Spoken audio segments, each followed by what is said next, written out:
Hello. We're back for another podcast video. Hey, everybody. It's so good to hear from each and every single one of you. How's every single little solitary thing in your, every single solitary little itty bitty thing in your particular neck of the woods today? You know, how's things on the south side of somewhere? We want to hear. We want to know what's going on with you, specifically you, because you are special. You are worth it. And we care about you. So today we're going to let you talk. What do you have to say?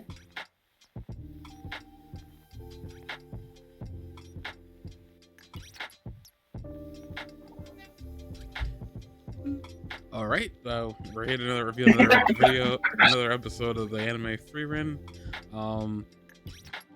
I saw something on the wiki. It's not spoiler. It's just back up. Yeah, apparently they've already announced when the season 3 is coming, which is like October of next year. So we're good to go there. Apparently, I don't know if this is the anime. I thought this for a minute was a movie, but probably not. What's being released? This picture over here, this poster.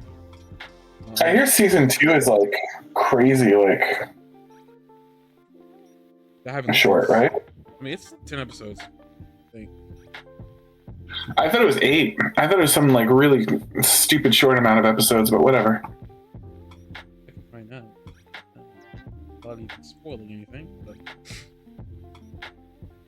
look at the title card here.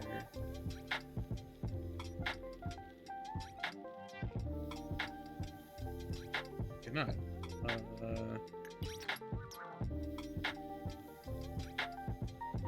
Here you are. Season 2 is 10 episodes.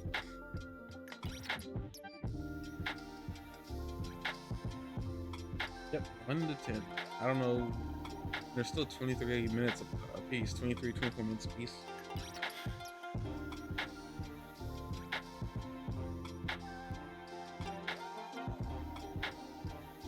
Yeah, I mean they might be equally long.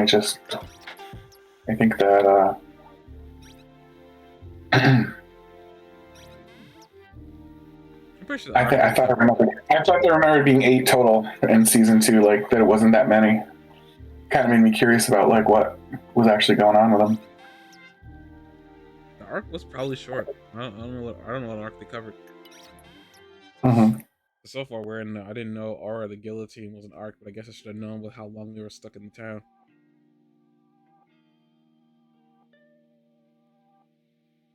But episode title is Aura. They never stay in any town for longer than 3 days. Well, they're definitely staying in town longer than 3 days. Would you throw the whole thing away if you ended up getting she ended up getting a motor ad? Would you throw the whole anime out if that happened? No, I mean, but that wouldn't be possible. Motor rides and bikes are 2 different things, and motor rides don't exist in here. Like Kino's journey isn't exactly a fantasy world. I mean, it's not a fantasy world in the sense of elves and everything else is running around. Kino's world, humans everywhere. The only thing that was like not human was robots. Yeah, I'm racking my brain. I think you're right. I don't think there's talking dogs.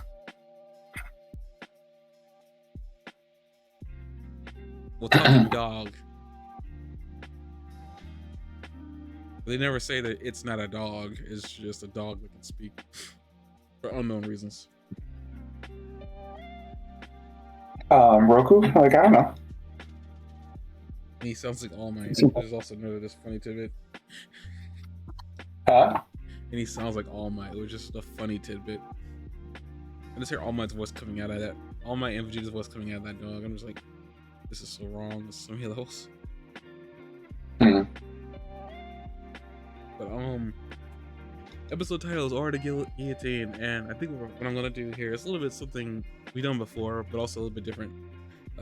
Spear here has told me he has 2 pages of notes. So instead of me blathering on first, we may be able to get through a lot of what I had to say, and also have cohesion if he takes over and goes through his notes, because I don't want any tidbit of his brilliance to get lost amongst it. Oh my Sorry, god. I'm allergic to bull. You said tidbit. It's a tidbit. What you talking about? You said tidbit, yeah. But like, he's got a lot of notes on pages, and because I know I like to dribble around, and give him only like an hour. I'm gonna give him the first hour, maybe 2, depending on how long his notes are or what he has to say. But here you go, good sir. Other than the title being Art of Guillotine, you can. Yeah, cool. Is it guillotine or guillotine? I don't remember. I lied. I don't have any notes. Are you serious? No. I'm kidding. I'm about to say, like, I had this plan when you told me that earlier, and I was like, oh boy, might be able to do something, productive here. Not that none of our podcasts, not that none of the podcasts I host are not productive. It's just like I think we'll get more productivity with a guide. So here you go. All right. So this episode struck me as being a lot more down to business than the previous episodes have, and I'm basing that opinion on the fact that they had no opener, and they had a very short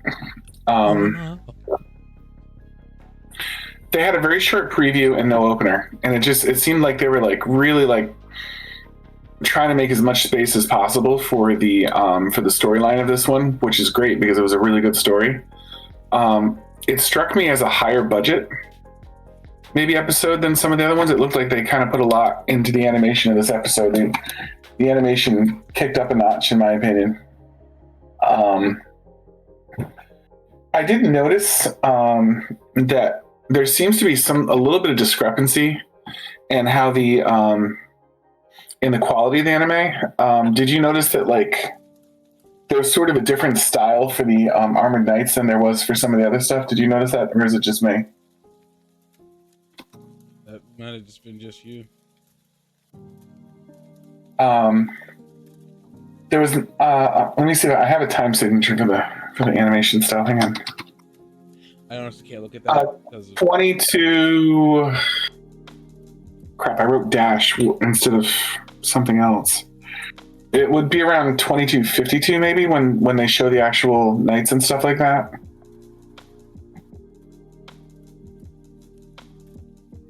I'm trying to find it.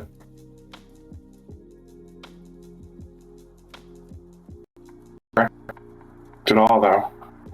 Hang on. Oh no, that's a different animation choice that I was going to talk about. Sorry.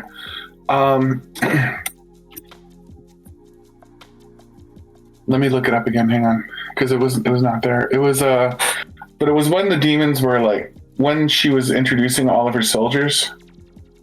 They had a different animation style. they were undead though. Yeah, 353. I'm sorry, it was way over in 352. The other one didn't even make sense in my mind. But if you look at them, they look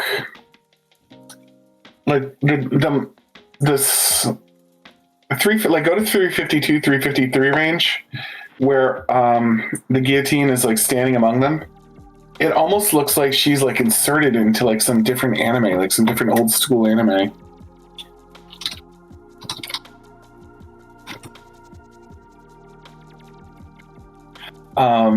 Like they look hand drawn, and she looks like maybe computer created. I mean, they're not color, and she's color. It looks like a completely different artist made the background as made or the guillotine in that scene. It's fine. It's just sort of a unique stylistic choice that I wanted to acknowledge. That like it's interesting how they made that work. It looked to me.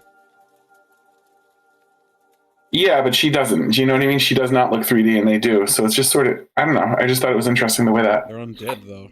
that choice. They're undead What? though. I think that's supposed to be a thing. I think they're supposed to stand out like that. I didn't. I mean, yeah, they're definitely a different style.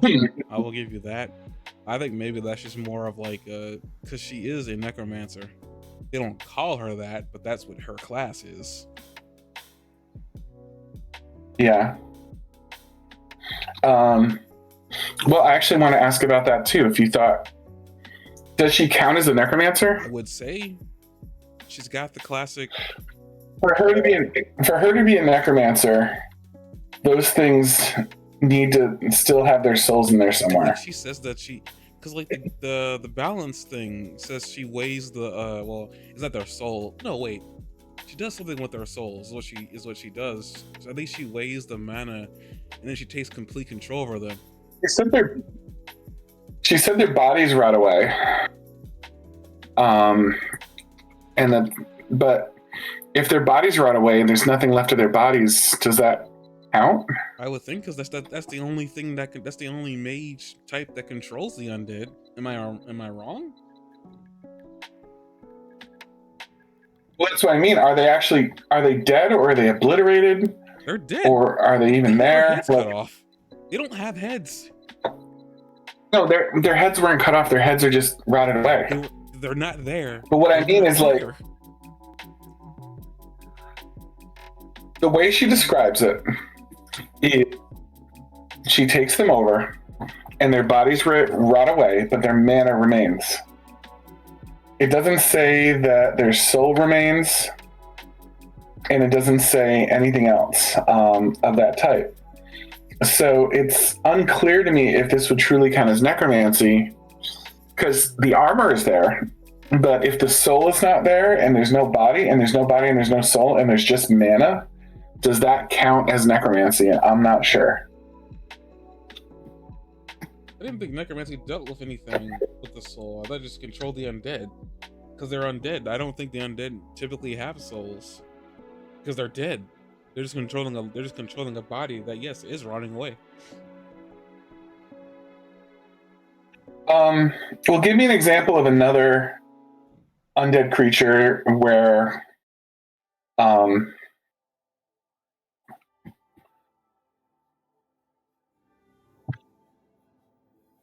give me an example of another undead creature where their soul in their body isn't there, but they still count as an undead creature. Let's say zombie, but that's kind of what they are. No, the zombie has its body there, and depending on the lore, the zombie also has its soul there. What are you trying to say about these guys that she's got? Like, you're saying you don't think they're zombies or whatever? You don't think they're undead? Because what else would they be?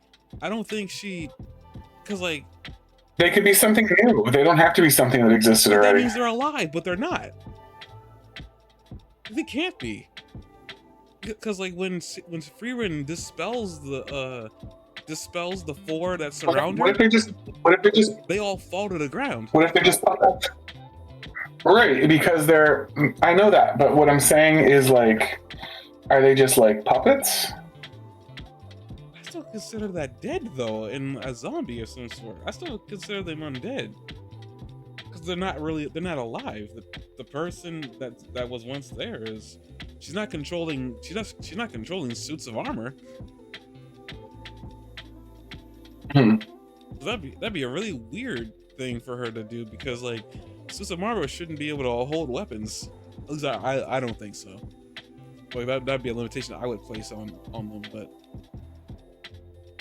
unless I did something that made sense. But it's like, to me, because they don't have their heads, I just assumed that their heads were cut off, because that would make the most sense for her, because she wouldn't care about that. I'm looking.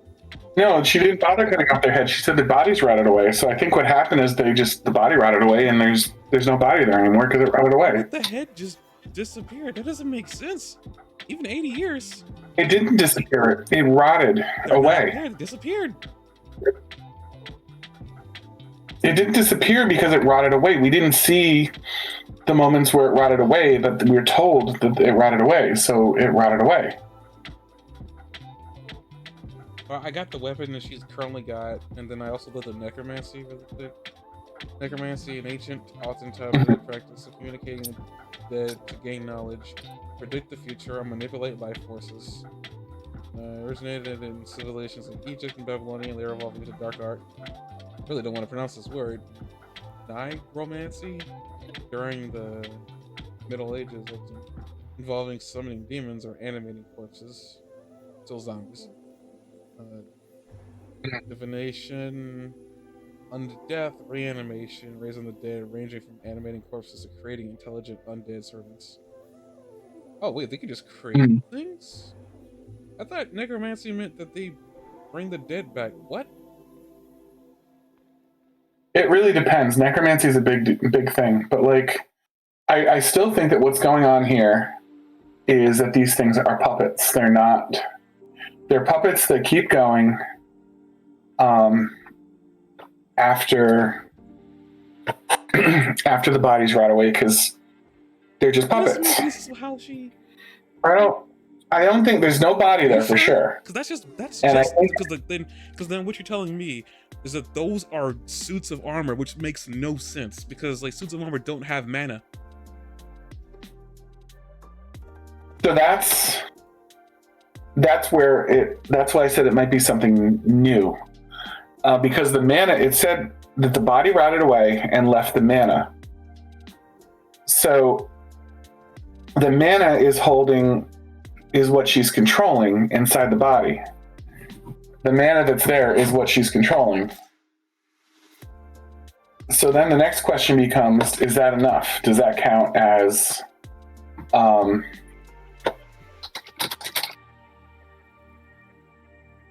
I'm looking at the scales of obedience. Oh. Is the mana your soul, or because they don't tell you one way or the other if the soul is still in there. So we know the mana's there. We know the body is not. I'm still, and it's ambiguous about the soul. So that pot. I have a hard time believing there's no body in that suit. There's just that. There's no body in that suit. How would you? How is there not? Because like here's my other fight back towards that.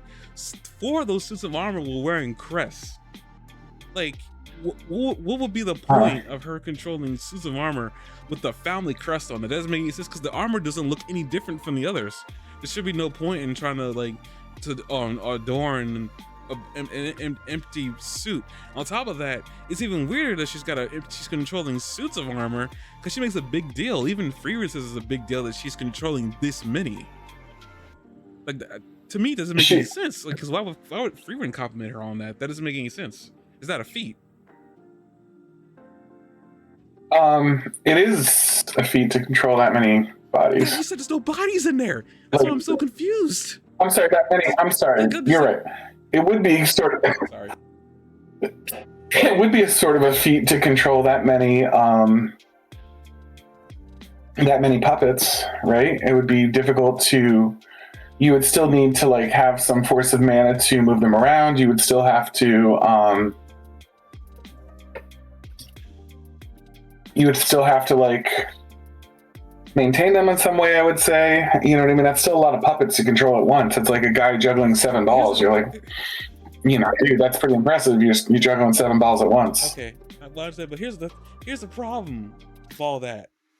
Because like the scale of obedience controls people. If you're telling me that there's nobody in those armors, she shouldn't be controlling them. Like there's no way, because like they don't have a soul or whatever or mana for her to place on the scales to weigh against herself. Because she puts her soul or her mana pull, she puts her mana pull on one end, and then she puts the opponent's mana pull on the other, and she weighs. And now if her mana is stronger, or the heavier one, she controls them. That doesn't make any sense, because again, the freaking armor, if they are empty, which is the key thing here, if they are empty, there should be no mana in there. Because suits of armor don't have mana. They just don't.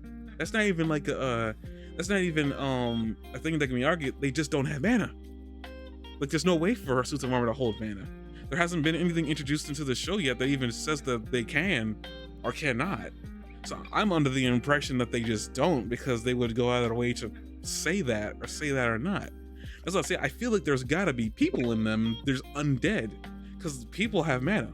This has also been established this episode, because like I think even the demon girl says that she was like imitating Stark's master's like mana flow, which apparently we also learned in this episode too. Apparently, everybody's flow of mana is different, which is really weird.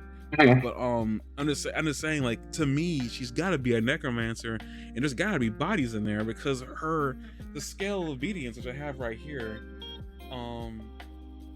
cast her skull of obedience, alter luce. Through alter luce, aura places her soul and target soul into the scales to weigh their mana, and the soul in the individual with the less mana is forced to obey the commands of the other. If this is like, because this is on the wiki, if this is how her spell works, an empty suit shouldn't obey her commands because it's not a person. The suits don't have souls. Why would it? Are you saying that if there were zombies, it would be easier for her to do this? I feel like if she's weighing, like, what point are you making here? That like, if there's zombies, it makes more sense. If there are people in there and they are dead and she's controlling them, I feel like it just, because like the armor, her controlling the armor, which is what you're saying to me, she's controlling the armor is what you're alluding to, right? Not alluding, but you're telling me. Yeah. She's straight up controlling like, she's armor. Controlling it like a puppet. That she's controlling the armor like a puppet. How is she doing that? There's nothing inside the armor for her to do that. Like, nothing at all. Like what's she controlling? There's mana inside the army. There's mana inside the armor. She says the mana stays. Mana in the armor. That doesn't make any sense, because that means the armor is a freaking living being, which they're not.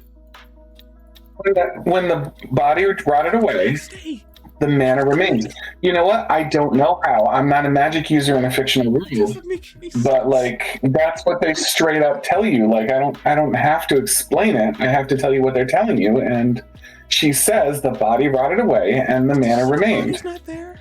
We don't know what happened to the soul, but we know what happened to the mana, and we know what happened to the body. I gotta read. Did she actually say the freaking body's not there? Yeah.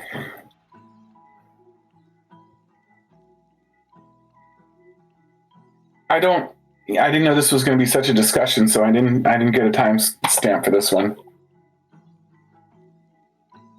That doesn't make any sense.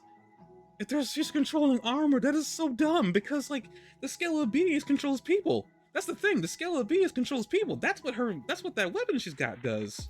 It controls people. There's no people in there. How is she controlling them? That doesn't make any sense. I've read what she said. I even read what the scale of obedience says.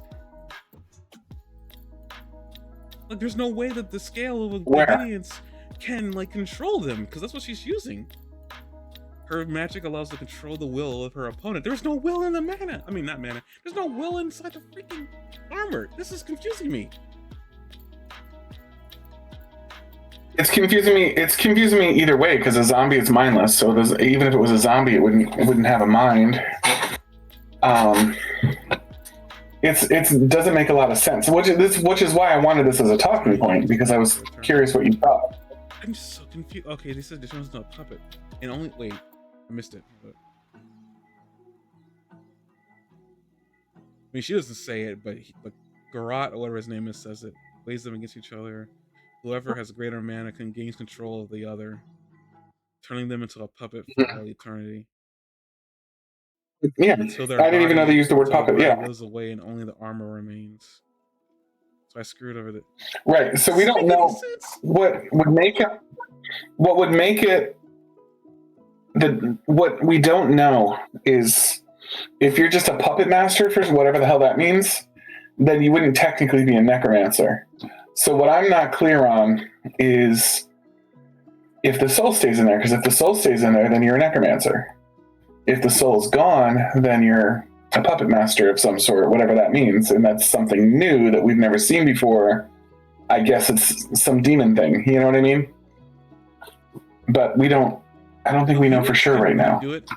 She even says that like no human can ever imagine obtain the power I've obtained. Humans can do it. whatever the spell is. I don't know how she got her hands on the thing. Well, humans learned other demon magic, as we've discovered, but it doesn't mean it wasn't invented by a demon. You know what I mean? Like, it might be something that they do that maybe. Because I will drop the zombie thing because maybe there's, but still, it doesn't, because her literal scale of obedience. I'm looking at the wiki.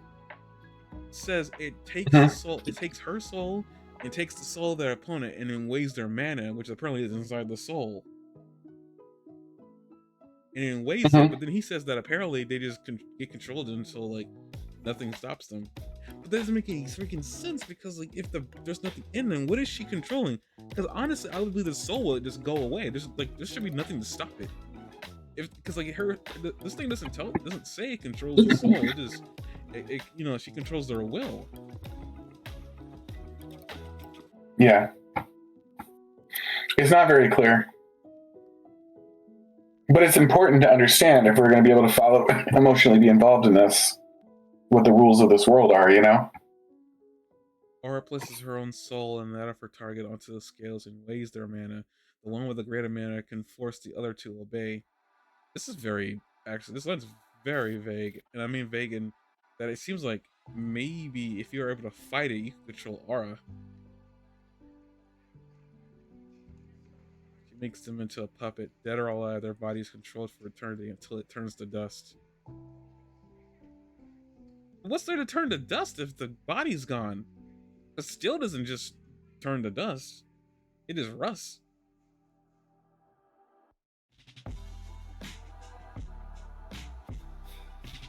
That's a quote from the wiki, by the way, that Graf Rana has said. I'm saying because one thing what the scale doesn't.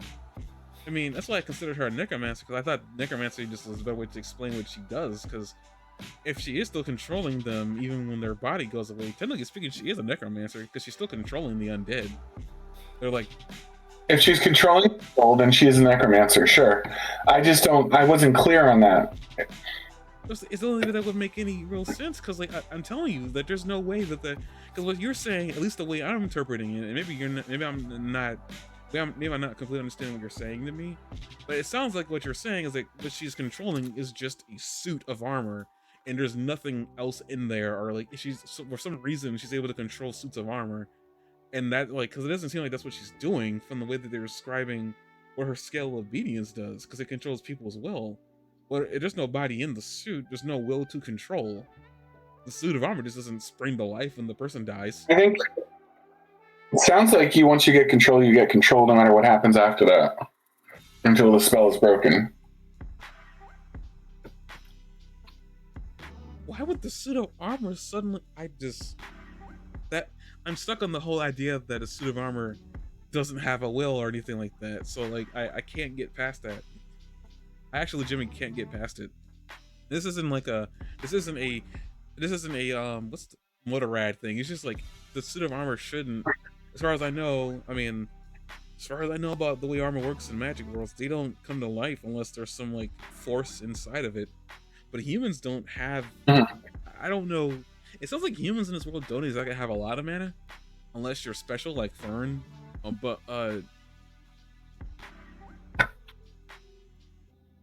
Again, I'm also making assumptions based off of Frieren because she's the only like human with magic mana that I'm aware of in the show. So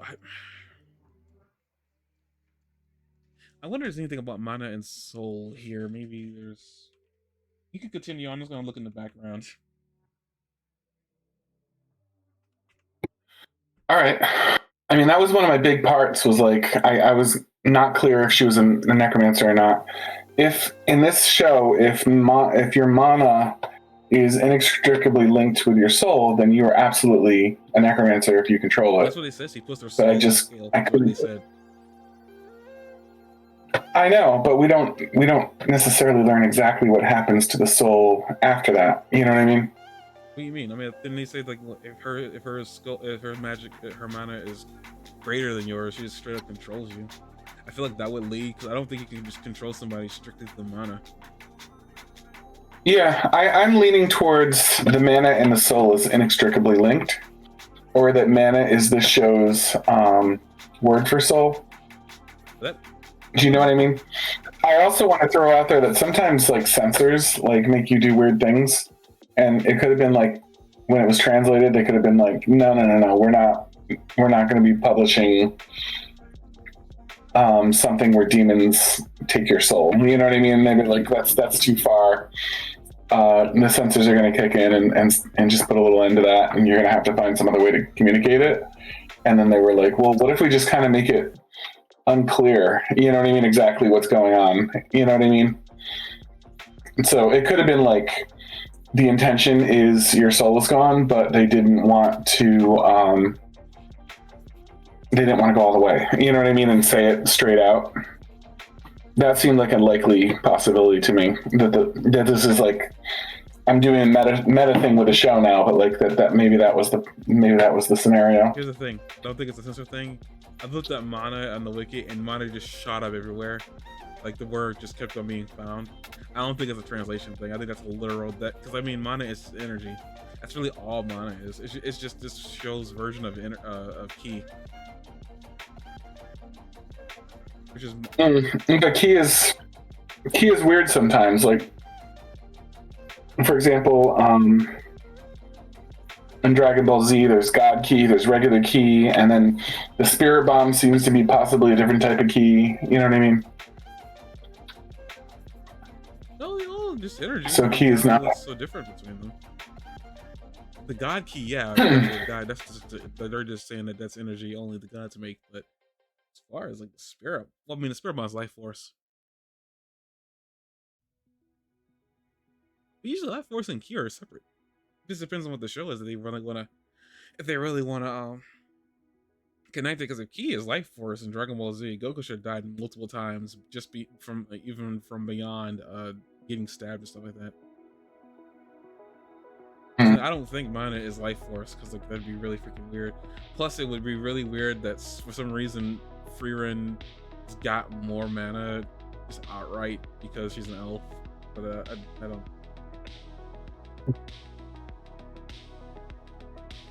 Well, it's possible that. Well, first of all, we know that building up your mana takes time, right? I mean, yeah, but I also just want to point out that it wouldn't. If mana is her life force, that wouldn't make any sense. That out. I mean, just what? Just,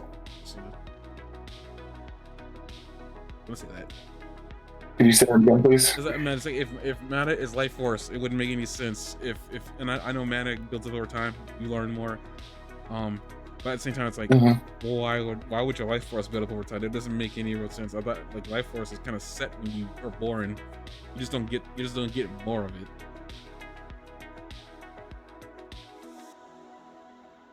But yeah, I hear you. But you could make your life force stronger. That sounds like something that you could do in an anime, right? Like in the same way that you can make your body stronger, it makes sense that maybe an anime would have a mechanic where you can make your life force stronger.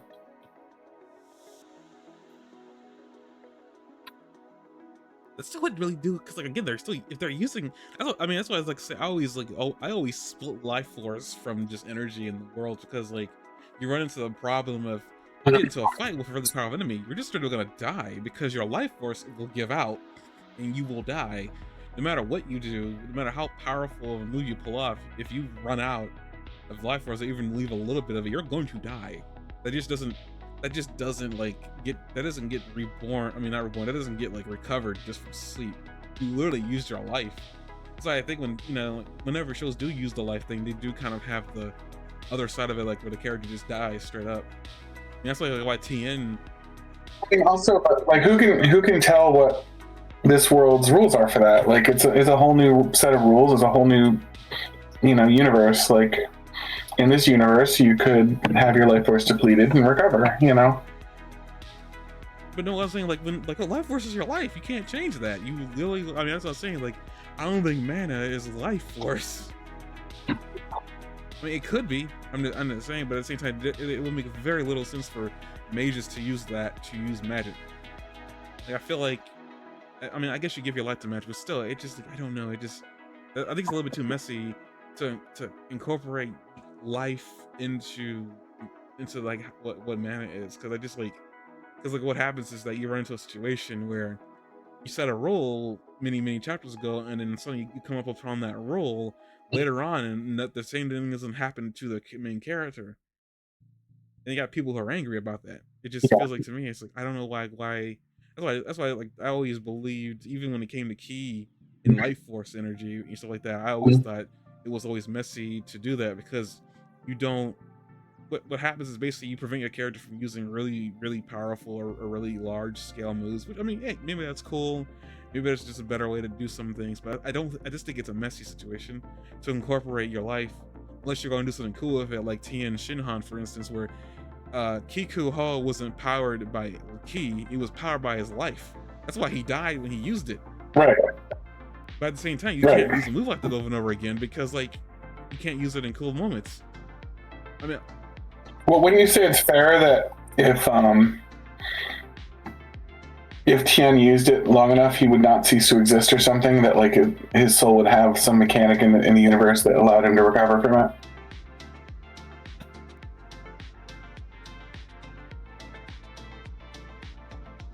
It's not like Kiko Tien thinks, oh my gosh, every time I use Kiko Ho, my life force is depleted and can never come back. He never, you know what I mean? I can only use it a certain amount of times throughout the entire span of my existence because my soul will never recover. It's not how you feel about it when you're watching that moment. You know what I mean? yeah, but also like there's a fine line that every single manga has walked with life or death. You know, that's what every character can in fact die in any show, because they don't mix the whole like life force debate with the energy source that they've decided to, put into the world, because they're not the same thing. Like, I feel like 'cause even like I feel like even life force would just be general about life force. Life force in general is usually really freaking powerful. It's a part of the reason why it is in some shows used as a fuel. But even then, in those situations, those people die, right? Like they don't recover when they use their life force for something. They die from it because that is their life. Okay, what about like the spirit bomb? That's obviously using your soul. You know, spirit's just another word for soul. But that seems like that's probably not making you cease to exist. I don't know if like using your soul would make you cease to exist. I'm just saying that in general you would die from it straight up. Like you just wouldn't. And I know in Dragon Ball Z what they do is they take a piece of it, and it's only just a piece of it that humans won't miss, and they recharge. But again, even in those situations, Goku doesn't use that move a lot. Like in fact, it doesn't really. If anything, it's only helped him out once, and it was during the Boo thing, and that was kind of more of a Hail Mary than anything else because Vegeta came out with that one. But I guess the same concept does, but at the same time, it's like the life force again, still in that world. Life force and ki energy are two different things. They're not the same thing. It's a part of the reason why Goku doesn't use it. You know, he doesn't like to use his life force energy. And like Vegeta's the one who actually likes to use it because he nearly kills himself multiple times doing it. But like because yeah, Vegeta used the life force energy to do that explosion that didn't kill Boo, and he died from it. He turned to stone, and he died from it. He didn't survive when he used it. That's like for me, it's like if that was the case, you're making a messy situation with using mana. Is like what I'm saying. Is like it doesn't, to me it muddles something that could have been beautiful in a really, to me, in a really bad way. Because now what we're doing is like, are they gonna die from this move? Because we don't know how powerful it is, or what, or how much mana it takes for them to use. They could straight up say this could kill me, but I don't know if like how annoying that would get after multiple times them using moves that could in fact kill them. So like that's why I think the soul and the mana thing are just two separate entities, and the soul does have house life energy. How aura is controlling them, I think we both agree it's kind of confusing regardless no matter how you look at it. But at the same time, I feel like you're really playing with fire if you say life force and mana is the same thing, because you're gonna run into a situation where it's like okay, if mana is life force, if they use all their mana up, which they can do, they're gonna die. They straight up shouldn't just survive it, no matter like what, like asinine response you can pull out of your butt. Like no one. Like, why are we suddenly talking about asinine responses here? no, what I'm saying is like if they decided to make mana and the soul the same thing, all you're really gonna come up with is an asinine response. That's all you're gonna be able to do, because like you're not gonna be able to explain it. Because if life force is life force and mana is mana, and if they're two separate energies, then okay, yeah, mana won't kill you if you get depleted. It's like in Dragon Ball Z. When I get Dragon Ball Z, it's like ki gets depleted. They run out of ki. Their ki was their life force. Boy, oh boy, Goku, Vegeta, Krillin, and everybody else people should have died way more often than they did in the show. And we definitely know they died a lot, but they should have died way more often. If ki was in fact the life energy. Like I'm not like fighting the idea that life energy is really powerful and it's not a good energy source to use. I'm just fighting the idea that their main energy source is in fact their life energy, because that's dangerous water to play with. When you decide to throw that into the pool, like I'm just saying, like mana should be its own energy, and then their soul, whatever, like that should be its own energy. Now they can be linked for sure, but that doesn't mean that mana is their life force. I feel like that's really that's dangerous. That's too much fire to be playing with. That should not be the explanation for that. I think is basically what I'm saying. It should not, like, there needs to be a fine line drawn so that way when they do get into dangerous situations, they don't the response of them using a move is like, why didn't they die? Because like they used a lot of their mana or whatever they're using for XYZ show. I think that's like the line that we're really running up on if that's what the direction they're going. I probably didn't explain my point. Could very well be that. I just don't think mana and soul are the same thing. I really just don't think so. I think I don't know. Do you know what I mean? But I just want to explore it. Running up into a really dangerous situation. That's not good. Like that's not good at all. You don't like, in my honest opinion, you should not. This is just from a story writing perspective. Anytime that you come up with your own energy source, do not mix life into it, because you're gonna run into a situation where, say, you want to introduce a really powerful move, or you want to introduce the character's titular move in the show. Like, that is dangerous. That is fire. That is an accident waiting to happen, because people are gonna take in what you're saying about the show, and when they use that move and they learn that move uses that energy, if they use that move over and over again, no matter what situation they're in, regardless, they're gonna sit there and say, and I've seen this happen multiple times. People saying like, "Wait, why didn't they die?" It happens so often, and when it's not even, it happens so often when it's not the situation. If they were to have that situation, I think we're running into a situation where the show is just gonna bomb. Like, it will flat out bomb. It won't make it.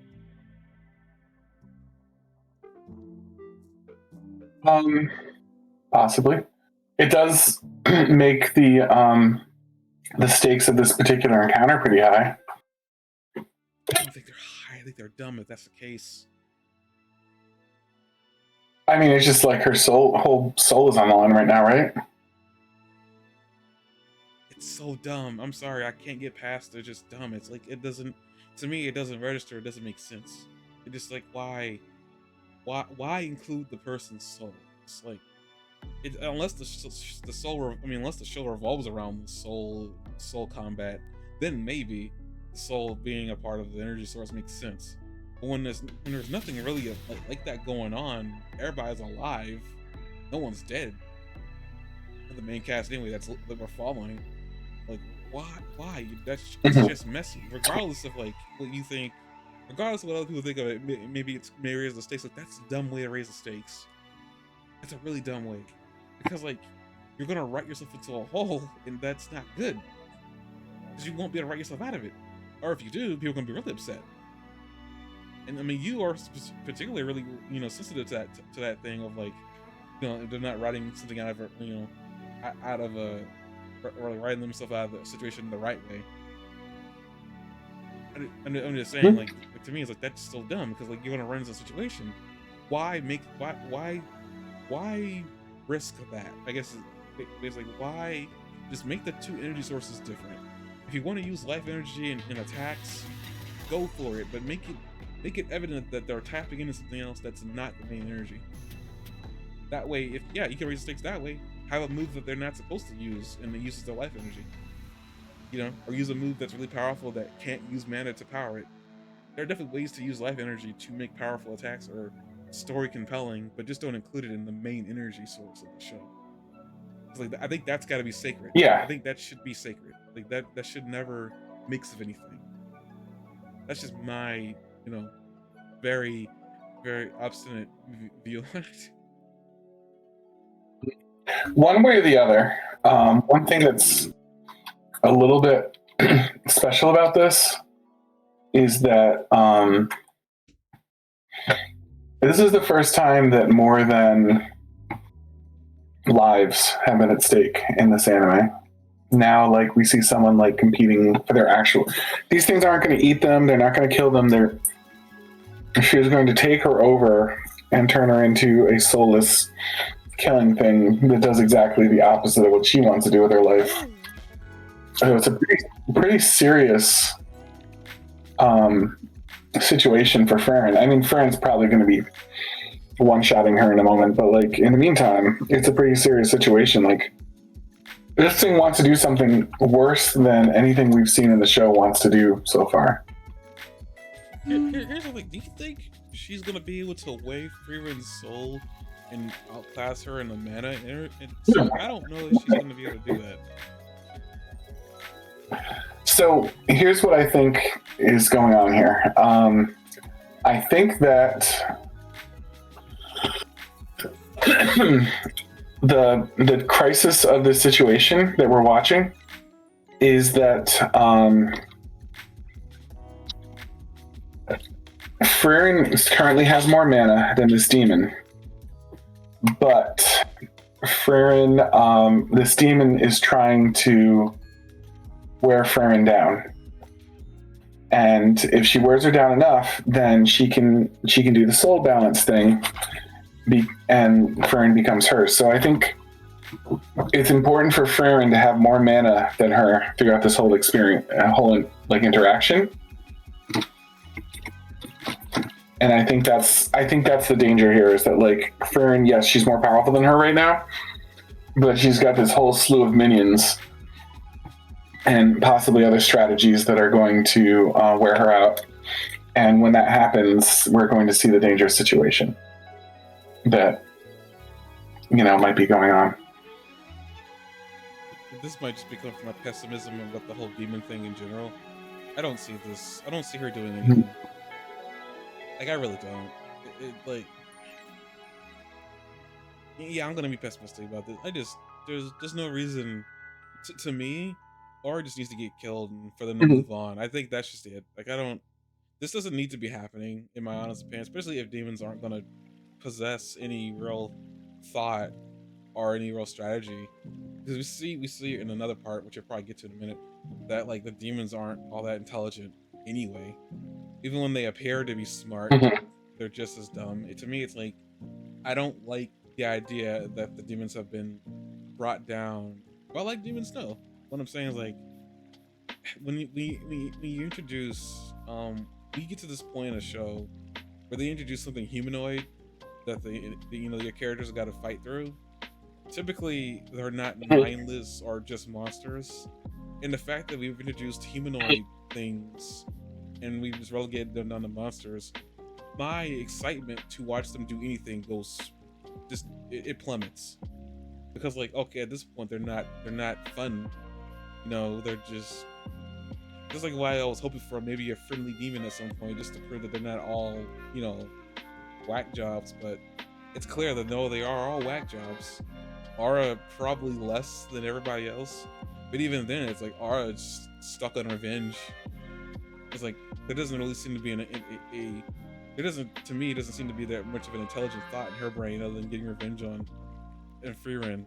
And then Frieren goes out of her way, and at first when I forgot all about it, what brought my mind back to it was when Frieren says, "Oh, thank you for reminding me that you're nothing but monsters." I'm like, for crying out loud! When it seemed like this one's actually gonna be different, and she just says that, and I'm like, now like I'm very, I'm very not happy about this encounter because to me it's like, and you said it before, I think she's gonna one shot her.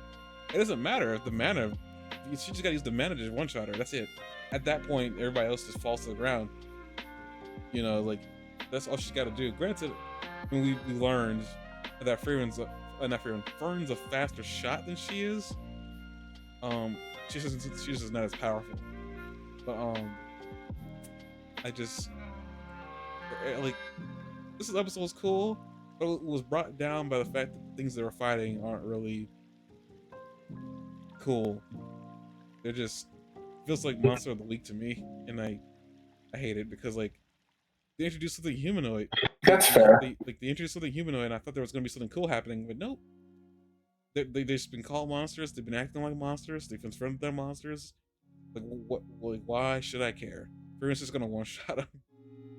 Even Stark and Fern one shot their fight. Like geez, like what's the point of these guys? It feels like there's no point unless this is like one of those like big old like red herrings. Like maybe these three are just the weakest of the group. Because I guessing with the way she was talking, the other sages are still alive. The way Aura was talking. So I guess maybe there'll be a smarter demon later, but I don't know. I don't trust it. If they are in fact just monsters that just gain human speech, I don't know what the point of caring about them is. Every time you get one step higher on the echelon, it seems like they get more sophisticated and human-like. So we could still see something. Yeah, I'm not holding my breath. It's like I don't know. It's just like they're not showing me anything. I think the Demon King is probably the most sophisticated, but even they got to get rid of him. Again, I'm not gonna say that they won't get more sophisticated. It's just like right now, I don't know why they would. Like Aura doesn't seem to be all that intelligent. I mean, I'm not saying she isn't. It's just like, why call them monsters and then they confirm that versus fighting that allegation. I don't know. I feel like if they looked human, like there should be more to them than that. If they are monsters, they should just make them really monstrous looking. Why make them humanoid? That doesn't really help them at all. It does help them quite a bit. It makes people treat them like humans. But they really don't need to, because they can just kill humans. But they're trying to kill more humans. They still do that, you know, in a monster form. I'm just saying, it's like, to me, it's like I feel like it's like I'm so cold on them right now because I just like that disappoints me. That's just a me thing. I think that's just a me problem, but it's just I don't know.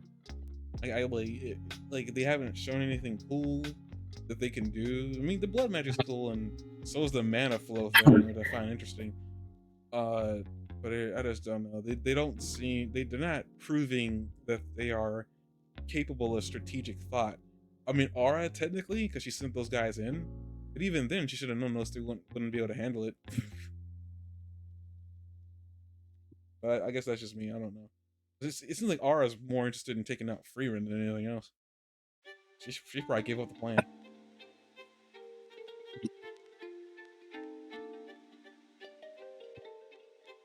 All right, let me look at my next note. I have a lot still. The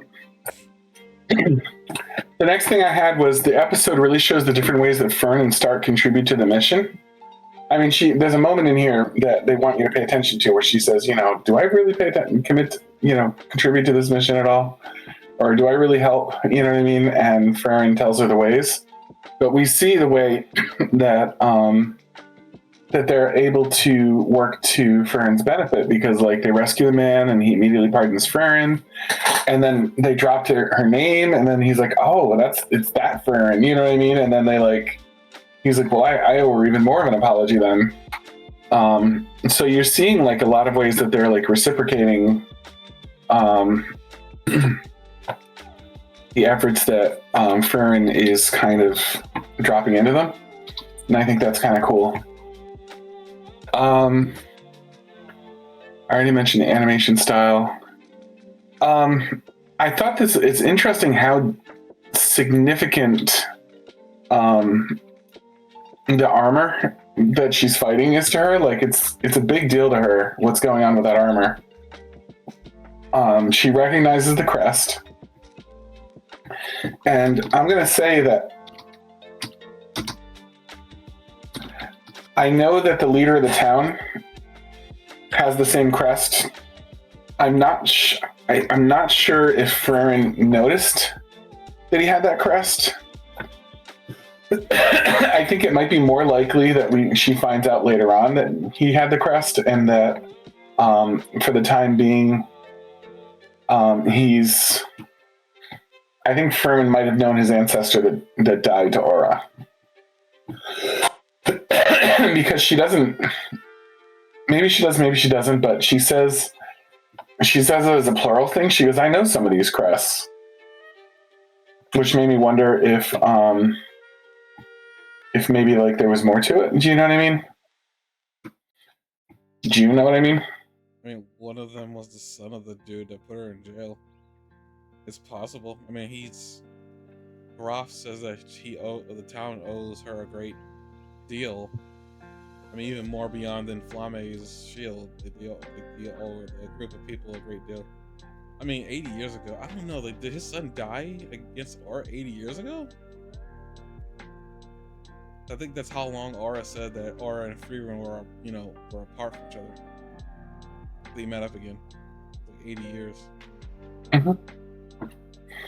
It seemed like it might be something along those lines, right? You know, she said that it was 80 years, I believe. She gave an actual number. She said 80 years, yeah. But I don't know if she got that specific guy 80 years ago, or that was the last time, or if that's just the last time that she saw Frieren. It would make sense she got that guy 80 within those 80 years that she ran away, because like Frieren says that she got away, and it was one of the things that Frieren was upset about the most. Like she got away, and then they meet 80 years later, and she has all these minions with her. So it's like it stands to reason that she got them during the 80 years she was hiding.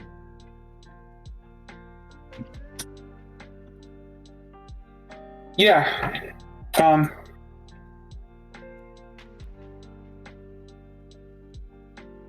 Yeah. So, I think maybe Frieren knew him when he was still alive, and now and now that like he's, you know what I mean? Now that he's like there, I think that maybe she saw the crest and she's like, I knew him when he was alive, and perhaps some of the other ones as well. That's the vibe I got from that. That this isn't the first time she saw that suit of armor, because she's very tender with it. Like first of all, it sounds like she might have just used a large amount of mana to dispel the spell that was trapping it. So if we go back to the theory that is his soul in there, then she might have been like, I know this guy, and I'm going to prioritize using a lot of my mana to free his soul. Do you know what I mean? It's not acceptable that his soul is trapped in there. I'm going to, even though it's going to use a lot of mana, like it's important to me that I do the soul, because then when the armor collapses to the ground, you see her kind of like try to clean it with her sleeve. You know what I mean? Like almost like it bothers her. You know what I mean? That it looks like that. Because the armor isn't just rusty; it's like filthy. It's like covered in dirt. You know what I mean? So I got the feeling that this might be something where later in the series we learn that that she knew this person in life, or when she gets back to the town, like she talks to the guy that runs the town, and they discuss, you know what I mean? She's like, I knew your great grandfather, you know what I mean, or whatever. He was a insert opinion here, man, you know what I mean, and that they go from there. What do you think? I thought that armor might have belonged to his son. The birds of his son died out Hmm? there. That Roth mentions that his son died out there fighting the demons. I thought that was the armor with the red emblem. I thought that was his son's armor.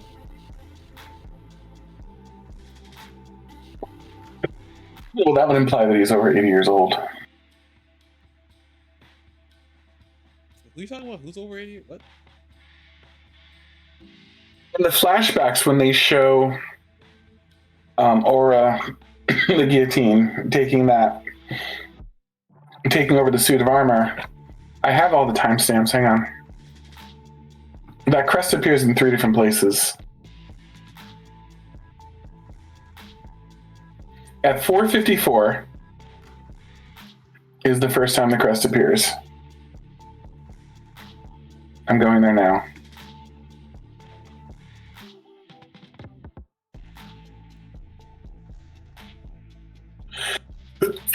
So the first time they show the crest in this specific episode, it's hanging around the headless armor.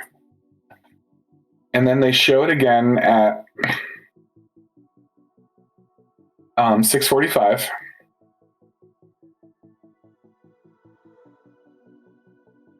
Are you following along with I'm this? listening to you. Trying to scrub through. Okay. Trying to scrub through. It's not gonna be easy. So I'm just listening. I believe you. I'm just listening. At 6:45, they show Aura the guillotine taking over some courageous knight, as they talk about how some of the stronger knights were a little bit more capable of resisting. And you see him like shakily on his knees, shakily drawing what I believe was like a broken sword. And they clearly at 6:45 focus on the exact same pendant. So that's the second time it shows up. But since Aura the guillotine is taking over his mind at this point, then it stands to reason that that pendant is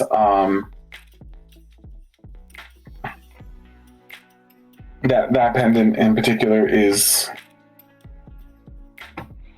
from the past. Do you know what I mean? That like this is one of the soldiers she took, because she's not taking a soldier right now in the story.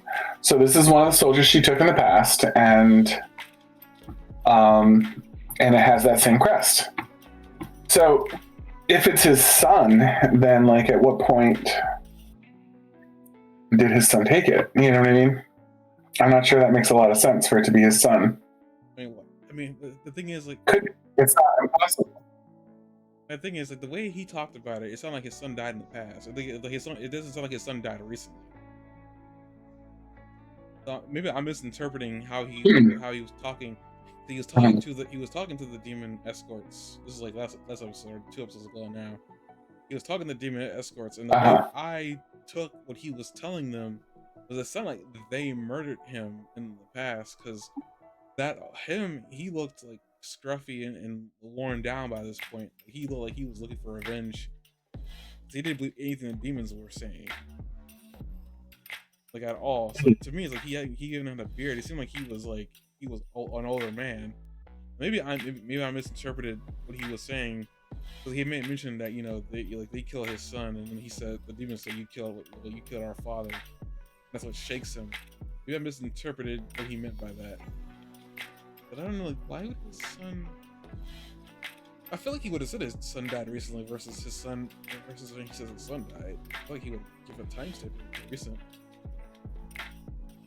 Yeah, I don't precisely remember him mentioning his son, but it does sort of feel not unfamiliar. But it doesn't make a lot of sense for it to be his son, because, like, when did it happen, you know?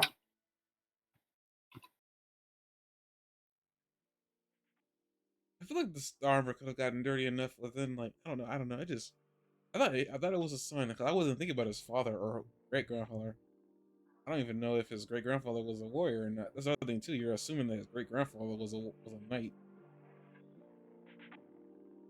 or whoever you named. I'm not assuming. I'm gleaning. You know what I mean? I'm trying to take like a logical conclusion from the evidence shown in the story. I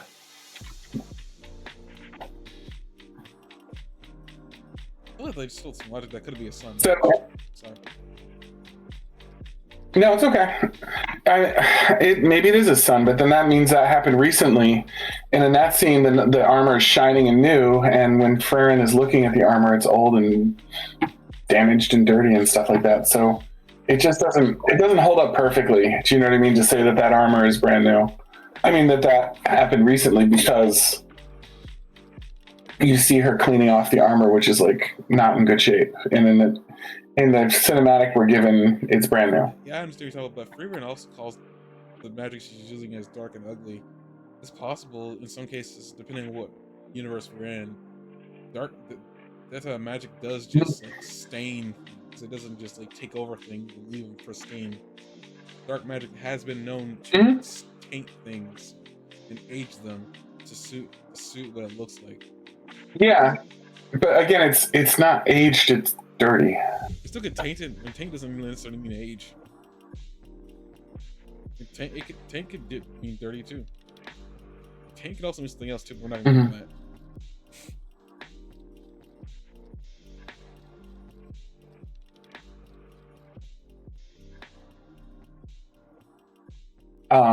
Anyway, just observations. The third time you see it in the episode is at 10:05 when the leader gives it to her. At 4:30, Frieren's voice is so. I know you're probably tired of me talking about it, but Frieren's voice is so similar to Kino's here, and also similar to how Kino would use her voice in that kind of a situation. By saying that, what I mean is that and when Frieren's in a combat situation, she remains calm in the exact same way that when Kino's in a combat situation, she remains calm in the exact same way that we see Frieren doing here. And Kino also takes that sort of philosophical attitude about it, you know what I mean, where she's like engaging in like whatever rhetorical conversation they want to have with her at the moment. And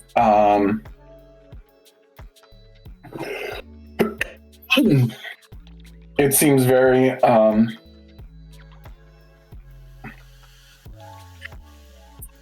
I'm sorry, it's hard for me not to cough. It seems very like in line. Do you know what I mean? That like with like the way Kino like takes it in like a philosophical way, and the way that Kino thinks about things like in a open-minded, let's talk about this. I'm about to kill you, but let's stop and talk kind of way. So it just. I don't think what? Open-minded. She specifically distastes demons. She goes out there. That's a good.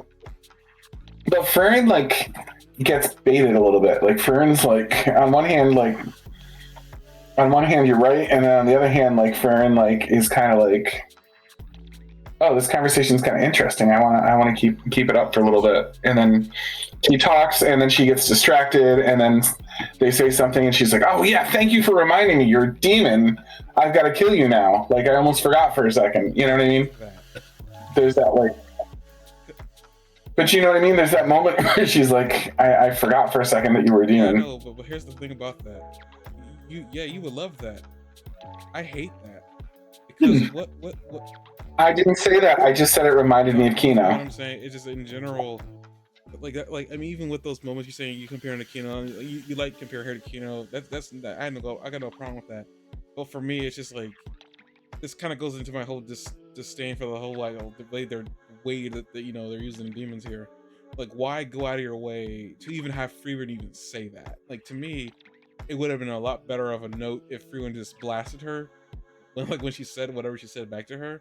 To me, going out your way to say that she forgot that she was like, to me, it's like, why? Like that actually kind of ticked me off a little bit. Now I'm actually thinking about it. Like actually kind of ticked me off because it's like, don't do that. Like I'm already upset that these guys aren't really important. They're just there to be fodder for no. Like this show seems to be more about following her journey as a hero, which I had no problem with. But the thing is, like, I thought these were going to be a cool addition to the show, and they were going to use them in cool ways. So far, I'm disappointed. And now that you're reminding me that, yeah, the demons aren't going to really be of any role. at least these guys are probably this most you're probably gonna see of any real thought processes maybe going into them. I'm just upset that she goes out her way to say that. It's like, why? And maybe I'm the only one who's upset by that, like lying in general. But at the same time, and I will admit that, I'm harping on something that doesn't really ultimately matter. But it's just like I'm disappointed, and now you're laying on more disappointment on top of that, because like to me it's like Frieren didn't need to say that. She shouldn't have said that. Why bother? Yeah, we get it. And, like I want to go as far as saying maybe this is a part of her character. I feel like Frieren's a little bit racist, but I don't understand why. Racist? I'm curious. I'm intrigued. Racist. Technically, I mean, if you want to say specious, whatever, but it's just like she seems to really despise demons, and they even say it. I think even Ara says it. You really despise us. Like, like is it like specious to like dislike mosquitoes? I guess you can. I mean, if you don't really like them. All I'm really saying. What I'm saying is like you dislike mosquitoes, and nobody would really have much of a problem with a mosquito except they hunt them. You know what I mean? Like this is this thing that wants to suck my blood and hunt me. Not a fan. You know what I mean? So like, is it specious to like dislike something primarily because that thing is known to hunt you and want you dead? I don't know. Just feel like I don't know, but in general, it's like the way even just leaving species out of it, there is something off about any time that Frieren does talk about demons. But my bigger issue is like I don't like that they're hinting at this stuff when we already know that they're monsters. What's the point? Like there is no point, at least in my opinion, to do all this hinting at something that may be going on in Frieren's past, when in reality they don't matter. I mean, why bother? Why bother on the monster of the week? Is basically what I'm saying. Like if you're like, to me, I don't like that they're doing this when they've already kind of told me in general that they're one note or whatever. They even confirm it. It's not even like they fight the accusation. They like they love it. They love being called monsters. I just don't understand. Like, I would understand it better if they were gonna be important. I don't think these demons are gonna be important. I don't think demons are gonna be important in general now. What's the point? It just, to me, it's like something's off about Frieren and the way she feels about demons. But I was like, well, I don't think there's a point. So you bring up a good point. Like, what do you? The Demon King is already dead, right? So what is the point of her fighting this demon? Like, its master is dead. Like, what are we building up to right now? Like, what's the big bad of this anime? I see this blonde-haired girl in the intro. I don't really know what she's about. She looks like an elf, but I think she could be completely something else. I don't know what she is. But there is a really creepy-looking girl in the intro. She's like sitting down with her legs crossed. I don't know what she's about. I've seen images of her. I don't think I've seen her name, but I really don't know what she's about. It seems really weird because she's got this creepy grin on her face. It's like, it's clear to me, like, I think she's supposed to be the big bad. So I'm guessing she might be a demon, but at the same time, it's like, again, I fall into this trap of like, why should I care? They're not really characters, so we're not gonna see them. Like, even Ara the Guillotine is kind of a character, but like, she's gonna get one shot. It does feel like that, doesn't it? Like, again, I was like, I like the idea when you do something humanoid, but usually the rules when something humanoid pops up, they're gonna be around for a long while. That they went for. It sounds like the next episode is going to be. I don't know how much you paid attention to the opening. It sounds like the next episode is going to have a lot to do with the death of the elves. The only thing I heard from the outro was her telling Aura she's got way more magic power than she does. Like, it's like she can't help to compare. That's all I heard. I didn't hear anything about the death of the elves. If there is a death of the elves, I thought she said that they weren't dead; they just spread out. The quote was "massacre the elves." That's what those words I heard. Hear that? I did, yeah. And I heard it appears she has roughly the 1/5 of my mana. Was another thing I picked out of it, and then another one I picked out was the truth is you're a far more powerful mage than I am. which I'm guessing Frieren is saying to her master. But that first one, Massacre the Elves, is the one that caught my attention, I of believe she said course. the aura. You're a more powerful mage than I am. This is what I thought she was saying that. Um, I don't think she said that. I don't think she said the name. no, because Frieren's already told someone that she's the more powerful mage. Huh? Frieren already told his the minion in the jail cell that she was more powerful than Aura.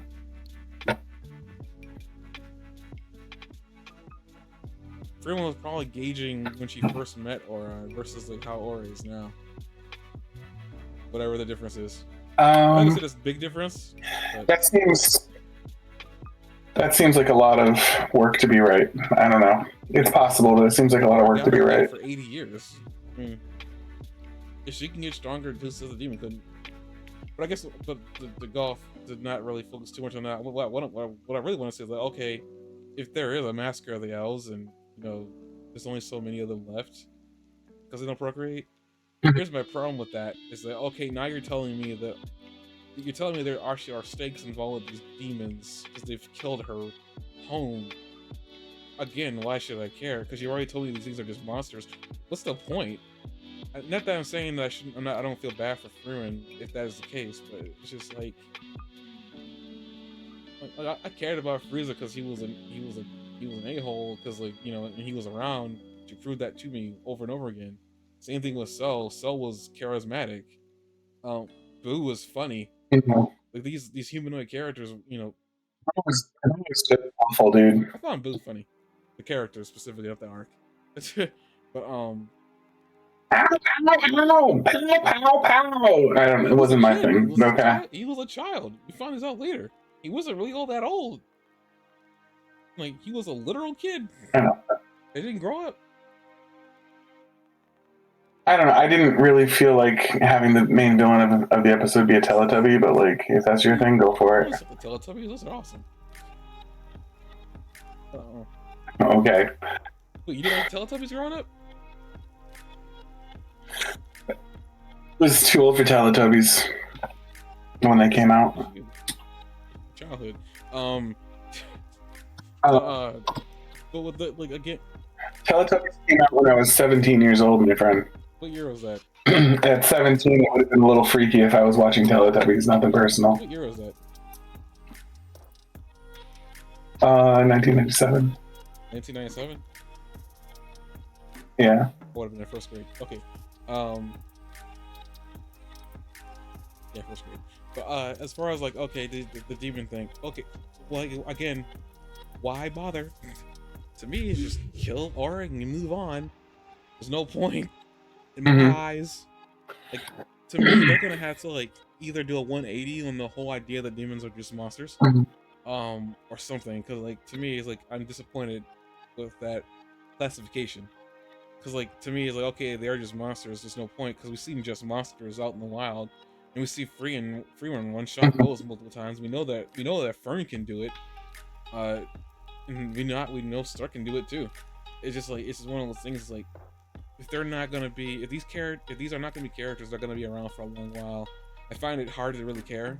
Because it's like, well, why bother? Like they're gonna be here. Granted, the demons that we did get were around for a little bit, but they weren't around long enough for me to really care about them.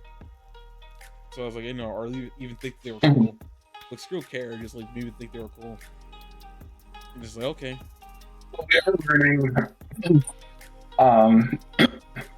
We are learning about the 3 fights that happen in this episode all demonstrate plot like character growth for the characters. We see Frieren, for example, like at one point Aura's like, why are you not being as flashy as you were last time? Like last time you were like super flashy and you took a really different approach to this. Like, what's going on here? And she's like, oh, you know, Himmel like inspired me, and like here I am, like, you know, doing things a little differently because Himmel like, you know, touched me and changed my life. And I don't know. So we see that kind of going on here. That like Himmel has changed she's doing one more thing here to like honor Himmel, and you know what I mean, and say like, Himmel, I listen to you, I'm learning from you, like you matter, you know what I mean, like you're still shaping the future and you're not gone. And we see a moment here where like we're also shown how much she cares about Himmel, because like when the demon says, you know, you're still rotting in the ground, she's like, oh yeah, time to die, soul, you know what I mean, like she gets up ready to like, she's like, that just prompted me to come kill you, you know what I mean. So we see some definite plot development in that sense. So, and then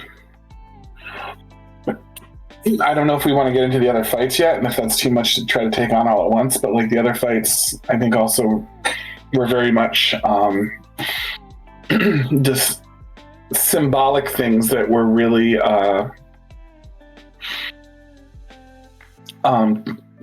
outlining the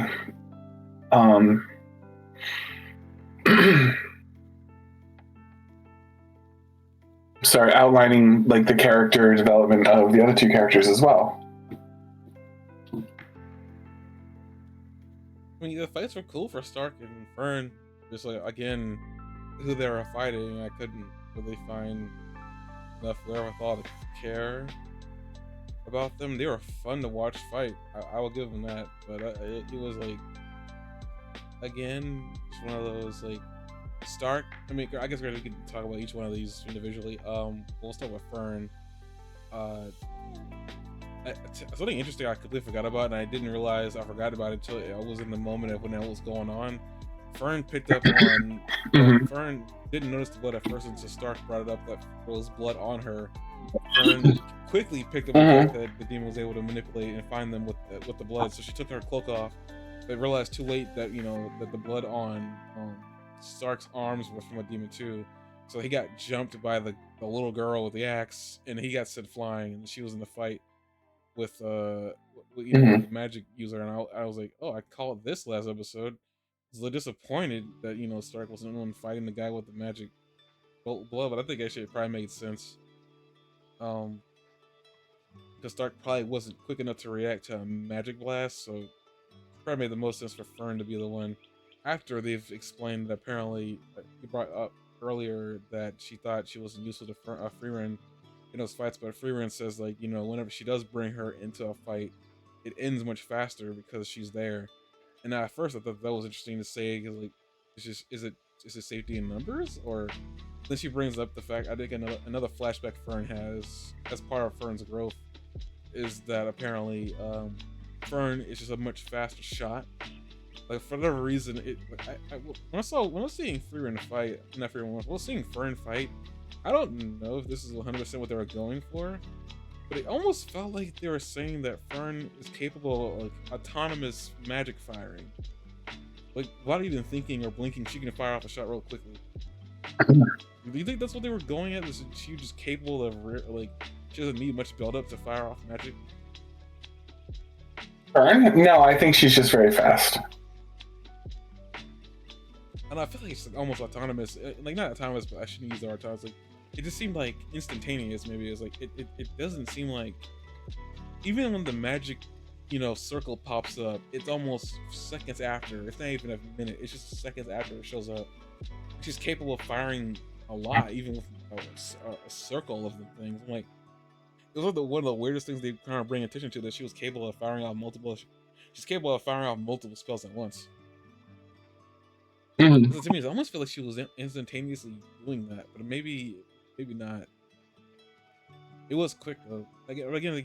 Those fights were mostly just to show off Fern and Stark, and then we got Stark, who I think that there was more than that in there. There wasn't just in Fern's case.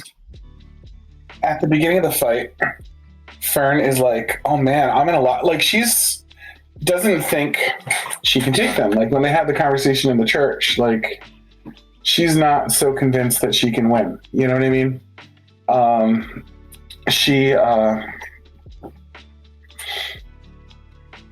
She's basically kind of saying like,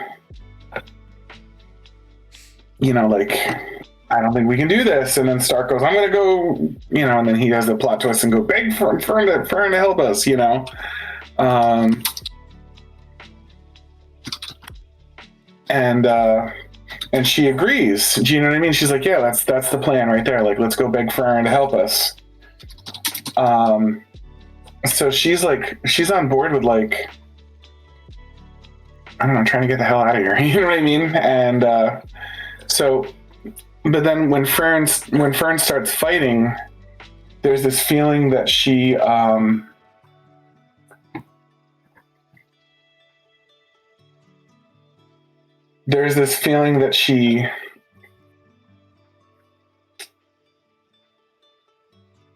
starts out thinking that she's got to fight like Frieren does.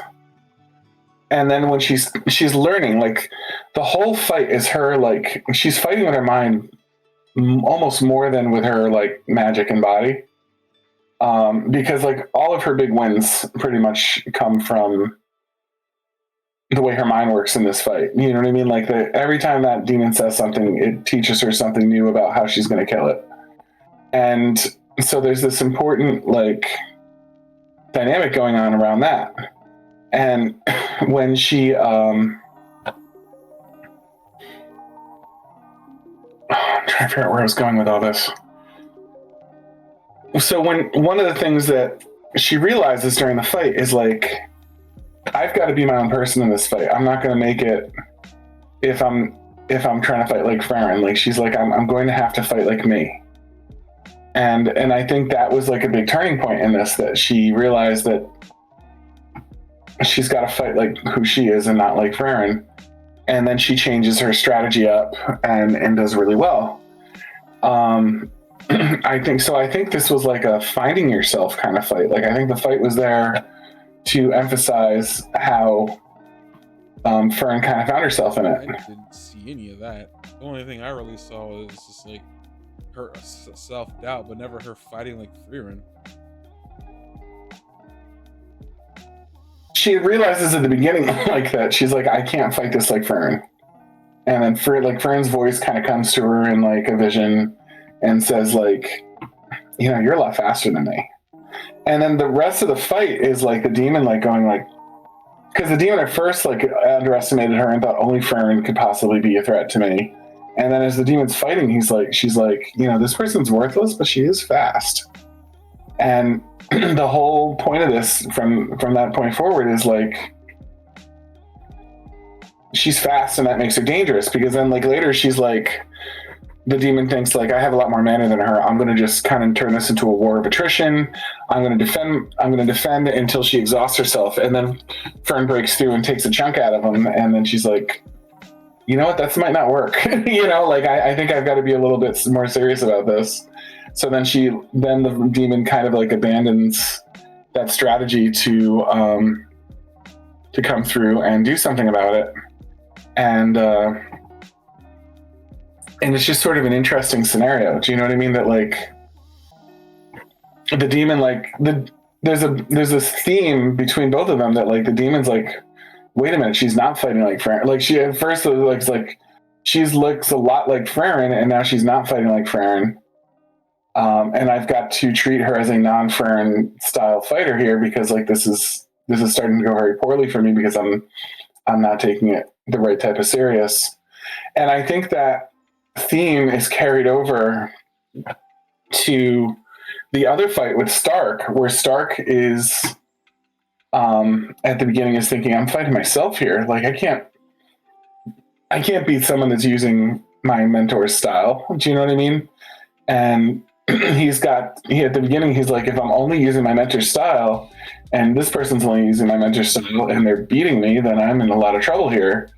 And it took him a minute to think like, if I keep fighting like this, I'm going to lose. Do you know what I mean? And it was like a moment of realization where he kind of realized like, I've got to find a different way to fight. And once he's like, well, I did observe that like this person can hit me, but not very hard. You know what I mean? I think that was a major turnaround point for that, where they're like, you know what, if he can hit me, but not very hard, I'm just going to let her hit me. And I'm going to hit her back a lot harder than she's hitting me. And I think that was like the turning point where like he found himself and realized that like, like her, like he's like, I'm not the exact same person as my master, and I've got to find my own way of fighting, even if it's slightly different. And they both only found one thing. Do you know what I mean? Like he found I can take a lot of abuse, you know what I mean, and I can hit really hard. And Fern only found that, you know what I mean, like I'm extremely fast, and that might be my best weapon. But despite that, like they're very good lessons, and they are an episode's worth of character development. Like, you know what I mean? Like we don't need to get the whole character journey like in this one thing. So I'm satisfied with that much character development for one shot. But I think that's what we're talking about here is with those two's fights. I think it's like they start out kind of like facing the legacy of their master and trying to come through against that stigma. And at the end of the episode, they're like, the way I'm going to win this is to come into myself a little bit more and not just. It's not going to be how much I can emulate my master. It's going to be my success is going to be built around how effective I am at coming out, realizing my own strength.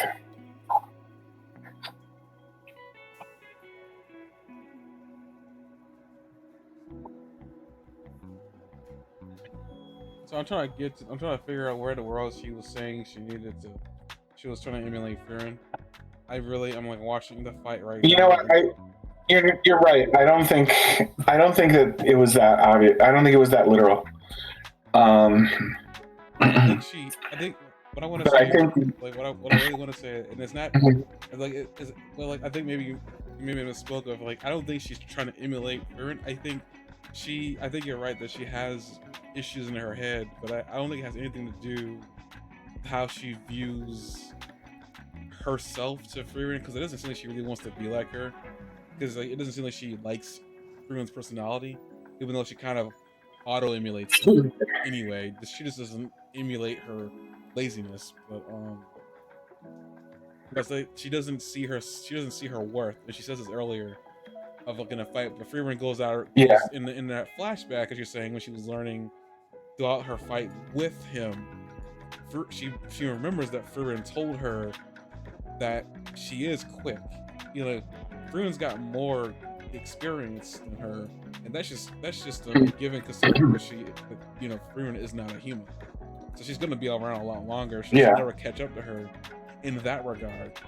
But apparently, what Frieren says that she can fire off magic, but she's just quicker, flat out, than her when it comes to it. Like she doesn't. And Fern, I think, also learned that she may not be able to use really powerful spells like her master, but she can pinpoint. She does say when she does fire at the demon and he survives it the first time, she's like, "Oh, so your heart is your weak point," and the demon kind of is like, and he kind of realizes that he kind of gave her the answer to kill him.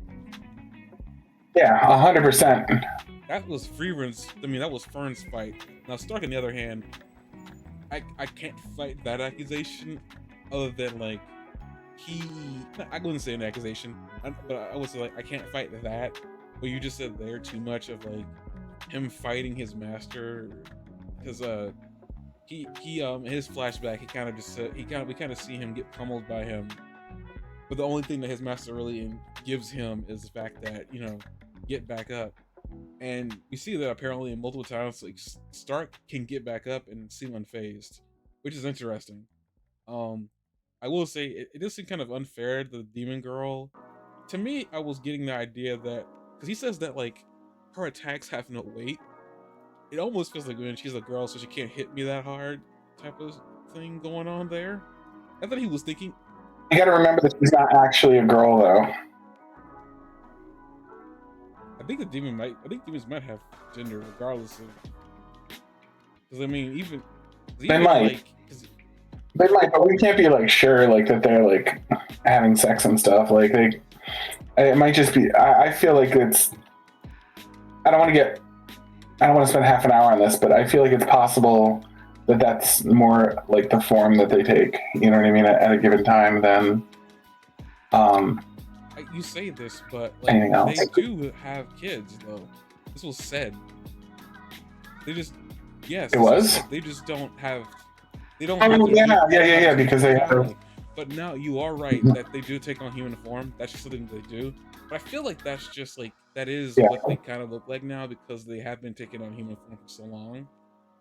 That's my theory. Yeah. Like I mean, if they are taking a human form, I feel like at some point they would have changed form to deal with these guys. Something tells me I think they're just locked in human form now because it's more helpful to them to get into society. Them looking like monsters won't help. So like they have the horns, but other than that, But I mean, even with that, I don't know. It just seems like I would drop the he may not that he saying that because she's a girl he can't hit her, he can't hit him as hard. It just seems kind of weird if even if she's a demon, like you feel like there would be weight behind her strikes. But I'm guessing also with her size and then her axe not as big as his, so maybe there's a difference in there. I do know when you do bring down something that heavy, you're not really the damage doesn't come from you, it comes from the gravity the weapon comes down with for the most part. Her axe was nearly all that big. I also felt, and I've suspected this, and I even brought it up to you in previous episodes, that while Stark is not like a mage, that he was using some level of fighting magic, and it felt like that again here. That like maybe like magic resistance was a factor in why he was being hit on full on with a battle axe to the shoulder by a demon and getting up with like a light flesh wound. I don't know if magic could like. I feel like no sort of magic. I feel like he's using his mana somehow, like make this outcome. He has mana. I think everybody has mana because we saw other warriors have their mana stolen by the guillotine earlier, right? They were not magic users; they were knights in armor, hundreds of them or dozens of them at least. And when they died, their mana stayed in there, so they had mana. So he has mana. And he seems like possibly he's using his mana in some sort of technique that is causing him not to take incredible lethal damage from a battle axe to the shoulder. It's like how else can we realistically say that was happening? Nothing really. Like there's nothing realistic about it at all. Okay, but like as we suspend disbelief and follow the logic of a world, a battle axe is still a weapon. Every time she hit him, she assumed that, based on what I'm guessing is past experience, that she was dealing something that she could assume was lethal damage, and then being fairly surprised when he would get back up. And in fact, we were surprised watching it. You know what I mean? When she hits him with a battle axe and he flattens down on the ground. I'm sure there was some part of you thinking, well, that's going to be hard to get up from. You know what I mean? It didn't really seem like it hit him that. I mean, I'm not being that guy. I'm legitimately, when I'm thinking back on that moment, I wasn't thinking that, wow, I was going to get back up from that. I mean, there was times where I thought, okay, maybe he's on the floor, but like, at the same time, like, I knew that because he's the main character of this fight, he is going to win. Okay. That's just how that works. Can we both agree that in most realities and fictions, if not all of them, when somebody takes a large battle axe, holds it over their head, and hits you real hard with it, and blood comes out of your body and you land on the ground, that's usually a pretty big deal. Usually, but that's not a large battle axe she was using. It was a freaking every battle axe is large. It's a battle axe. It's an axe used for battle. That and nothing else. Like it's not made for cutting trees. It might cut trees, okay, before you bring it up. But it's not, its purpose is to kill people, and that's why it's called a battle axe. And if you have a battle axe and you hit somebody with a battle axe, it's supposed to be a fairly big deal. And in this case, it's not a big deal. In this case, it caused like... But it's still small. a flesh wound that looks like it's going to sting for a while, but and caused a little bit of blood. He's not dripping blood on the ground or anything like that. He got right back up. His muscles aren't so severed that he can't use his arms or his neck or his head or anything like that. His eyes are clear, and he continued to fight. And then she got him full on with another shot a little bit later on, and the shot to the stomach, like he hit him, and he says, like you're such a bitch that like that didn't even hurt. You know what I mean? But the point that I'm making is that he got hit with something that was specifically designed to kill people, and it didn't damage him very much. It seems to me, since I've never seen something like that happen anywhere else, where a normal fight was going on, that I'm not realistic fights with weapons. He must have a technique that's protecting him, and that technique, given that he's not defending it with his weapon or his arms or his body, must have something to do with this mana that seems so important that we learned in this episode and seems to be in everybody, because powerful warriors in armor and with fighting with swords a little earlier in this episode were using it to we're had it, you know what I mean, and we're losing battles and having their mana imprison them. Yeah, a few things real quick. Just want to say a few things. So we're also assuming Aizen has this too, because he was being trained by Aizen. But as far as I'm aware, Aizen doesn't seem to be doing any of that. I mean, we haven't seen a real fight with him in it, and we probably won't. So I mean, I'm gonna just leave that on the ground. A guy can run on water. I know that's theoretically something you could do without magic, but like that seemed pretty impressive when I saw that too. But again, it's like, I don't know. I feel like that's a stretch to say that he's using magic. And I know you're going to sit there and say, like, nobody can take a battle axe. I just want to keep pointing out that that axe that girl was using was proportionate to her size. She would not be able to wield anything bigger than that tiny thing that she was carrying. And yes, I'm going to call it tiny because compared to her, it's big. Like you're not going to convince me that battle axe is not supposed to kill somebody. You're also comparing a real life situation with it, but this is an anime. There's nothing realistic about it.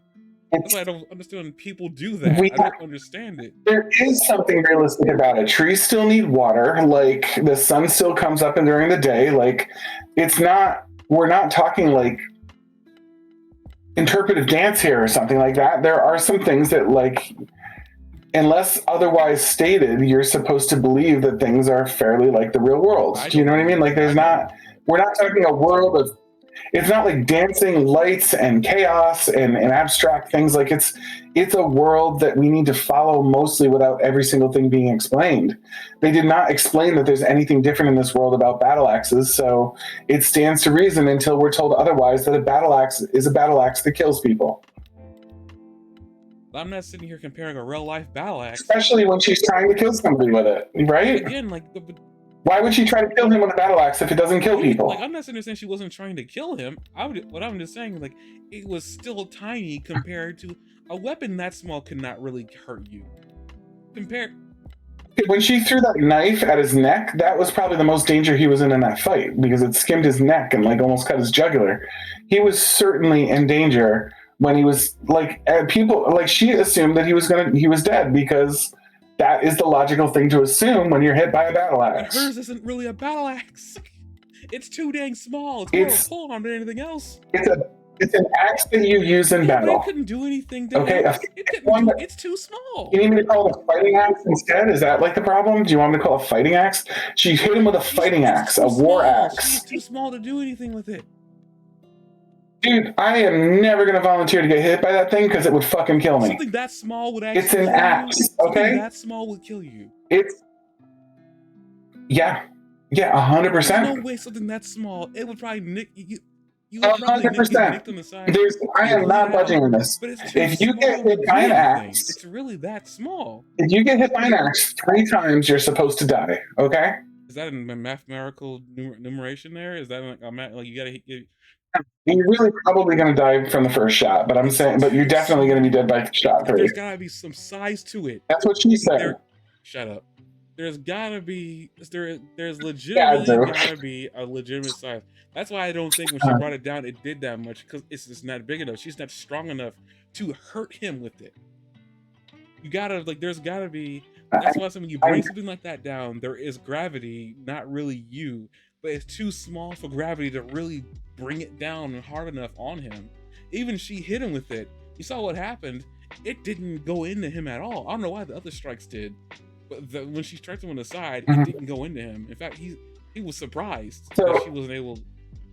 So just so I know I'm understanding you properly, you're saying that it's more likely that her battle axe wouldn't hurt anybody when she hits him like that than it is that he has some special technique that he learned from Aizen that helps him resist damage. His axe is way bigger than hers. If she had grabbed that and swung it on him, then I would say yes, he should have died or something like that. His axe is way bigger than her axe. Like you will not.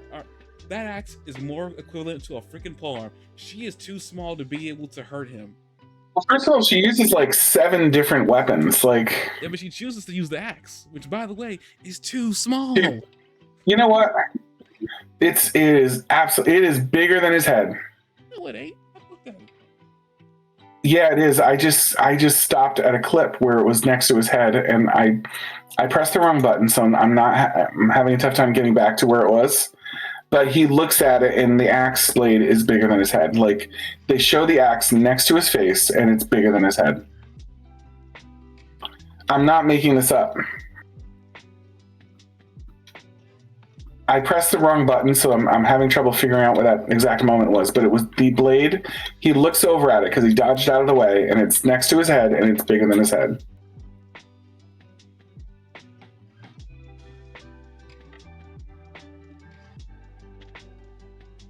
Bigger than his, she should not be able to swing it. But it doesn't need to be. Honestly, it doesn't need to be bigger than his head to be deadly. But it's bigger than his head. And even if you look at it and we debate about it, and it turns out it's only 80% as big of his head, it's still plenty big enough to hit him. No matter what size of weapon it is, it can still kill you. That doesn't make any sense because you still got to be able to use it. It hit him, so she used it. Dude, it's too. She hit him with the axe. She hit him with the very big axe. What size of the weapon matters? I'm not budging on this. The size of the weapon matters. It really does. Okay, the size of the weapon matters, and it's plenty big to kill somebody. I'm sure she is too small. It's plenty big. She is too small. Twice as big as it needs to kill somebody. It's twice the size it needs to be to kill somebody. It's 5 times larger than it needs to be to kill somebody. But she used it. It doesn't matter. First of all, she's a demon, so size truly doesn't matter that much here. But second of all, like, she's using it. She's spinning around. She's jumping in the air. She used it when she pulled it out. What are they doing? Is this animated not right? What the heck? Oh, things are animated incredibly inconsistently here. But what I'm saying is that, okay, here's the moment. 1823. He looks at the axe blade, and it's about as tall as his head. And like I said, we can, if you want to like make the case that it's only 70% as big of his head or whatever, that's fine. It's still plenty big enough to kill somebody. I would not want to be hit by an axe that big. He has a mana technique of some sort. You say that, but or some other fighting technique that hasn't been clearly explained yet, that is protecting him from being murdered by things that would murder somebody. You say that, but he got cut here. His face got cut. How is it? This doesn't make it sense. If he has a mana technique, he needs to keep that thing up 100% of the time. And if he's a coward, which I think he is, he would keep it all the dang time. It doesn't make any sense. Why would he let it go? Why would he not keep it up all the time? For the same reason that Frieren can't keep her magic up all the time, because it drains your power. You're supposed to only use it in little bursts, as Frieren explained. Frieren and Stark, though. Frieren uses her magic to fight. There is, but if they're using mana, then if they're using mana techniques, then they will be defensive mana takes a lot of energy, and Frieren said you've got to be careful not to overuse that. So I'm guessing that the same thing would apply to other mana uses, that defensive magic takes up magic, and if you waste it, then you run out of magic faster. And if you're in a fight where you don't want to run out of magic, like a fight, you know what I mean, like a fight where you didn't want to run out of magic, like aka any fight that you're in, then you would use it properly. He didn't take any like mortal wounds. He probably is not using it perfectly. He's spending a lot of time here being more scared than like effective. And the point of the story is, in my opinion, that they learn that they're stronger than they are. I think that if these demons were as powerful as they were, that they would lose these fights. I think the point is that, like, to some extent, they're so good. They have so much natural talent and like natural ability in them that they're winning they're leaning on that without realizing it to win this fight, because like he's so good that she does hit him, but like he's just too strong to be significantly beat. It's kind of like in Dragon Ball Super when Krillin is fighting Frieza's minions and realizes at some point in the fight that like there's no way they're going to kill him. You know, and he's like, wait a minute, I'm way stronger than these guys. And then he starts fighting seriously. I feel like that's a little bit of the kind of thing that's going on here. It took him a minute to realize that he was way stronger than them.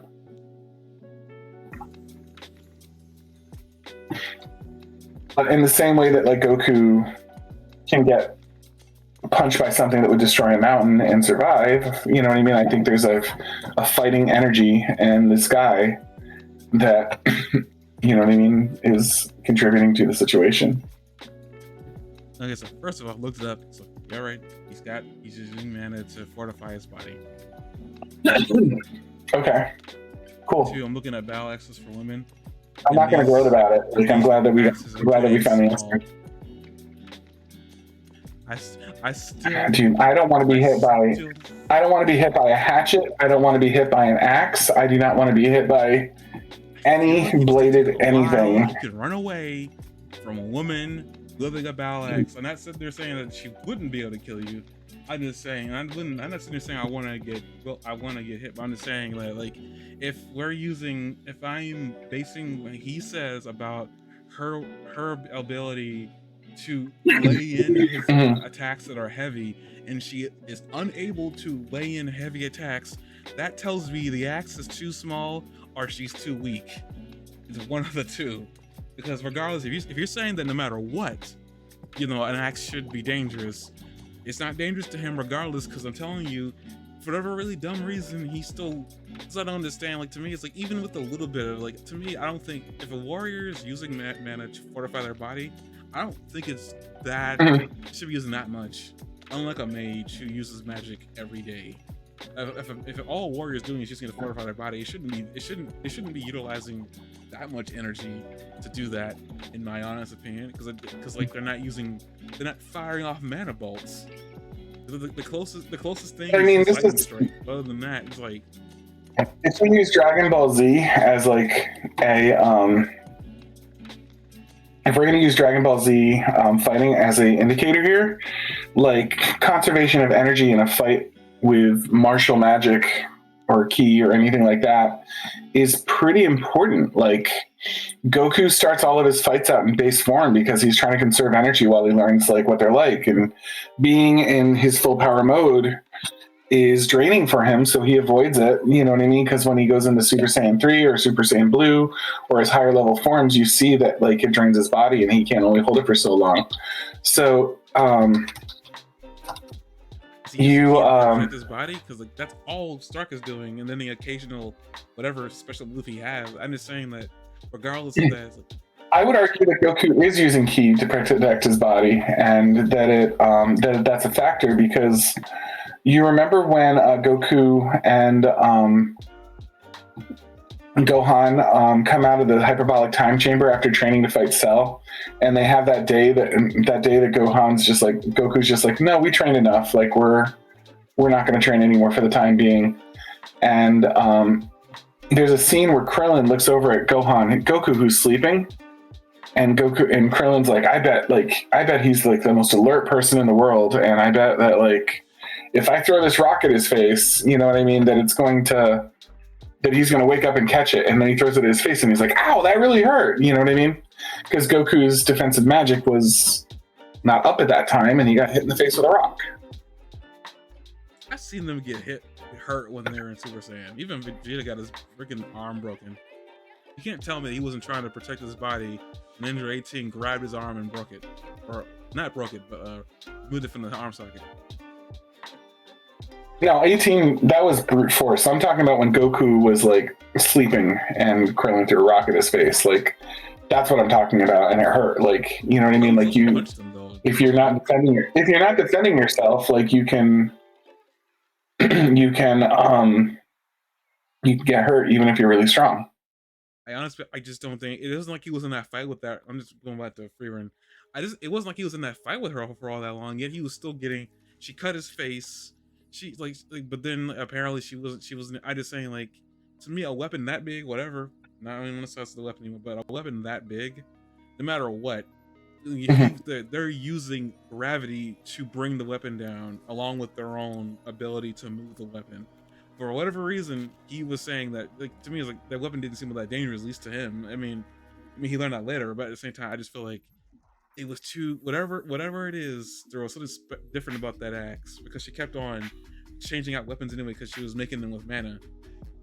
Like, I don't know. It just for whatever reason, to me, it's like I just don't think she's like all that. She was really all that dangerous to him to begin with.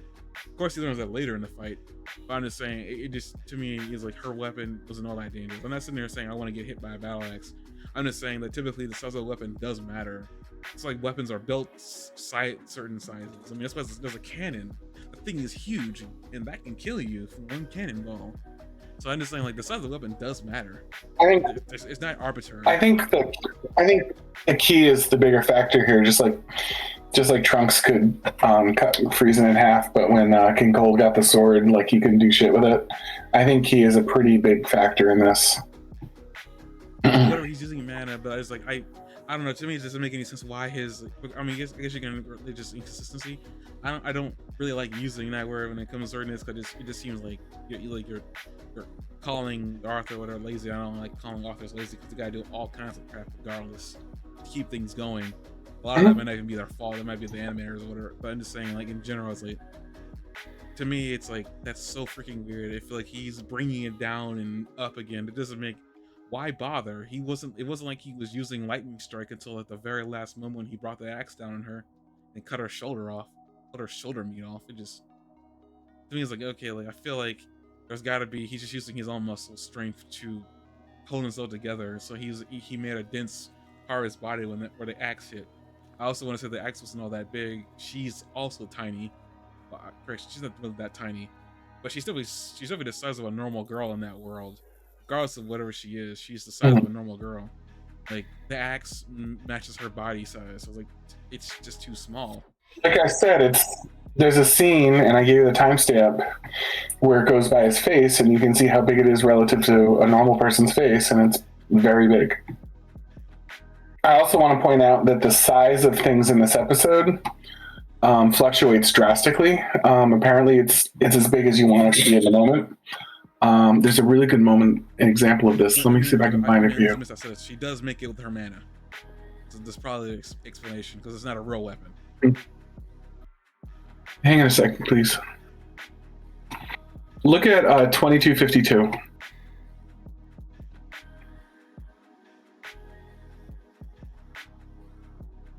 Oh, 2252 isn't it? Let me see if I can find it. I really hope I can find it. Again, I just want to point out that it is made with her mana, so I'm pretty sure maybe that's really the way you could explain it is like she's shifting it because it isn't a real weapon. It isn't a real axe.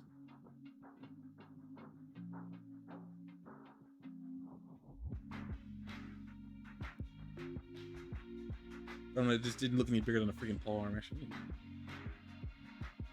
It might be 2052. Hang on. There was a typo here, and I'm trying to see the moment where I think it's the moment where he strikes her down. I'm really bummed that I made a typo when I typed the number for this. Well, anyway, there's a scene where like he is ridiculously taller than her. Okay. 2211. I don't know why it's so different than what I thought. He is absolutely towering over her.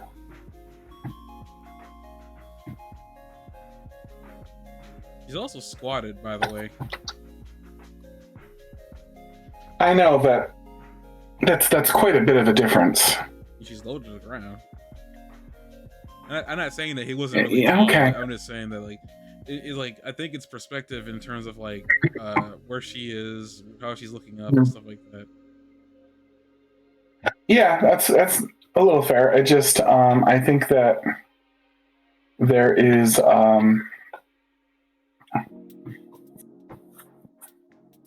I think that sometimes things are as big as the animator needs them to be in this episode. Yeah, I looked at the pole arm and I was like, so that weapon you calling the battle axe that she was using looked like an an augmented, well, not augmented, but like a changed pole arm. So I'm looking at what I thought it was. I don't know how you pronounce it. It's just like Shradane Spruce or something like that. Mm-hmm.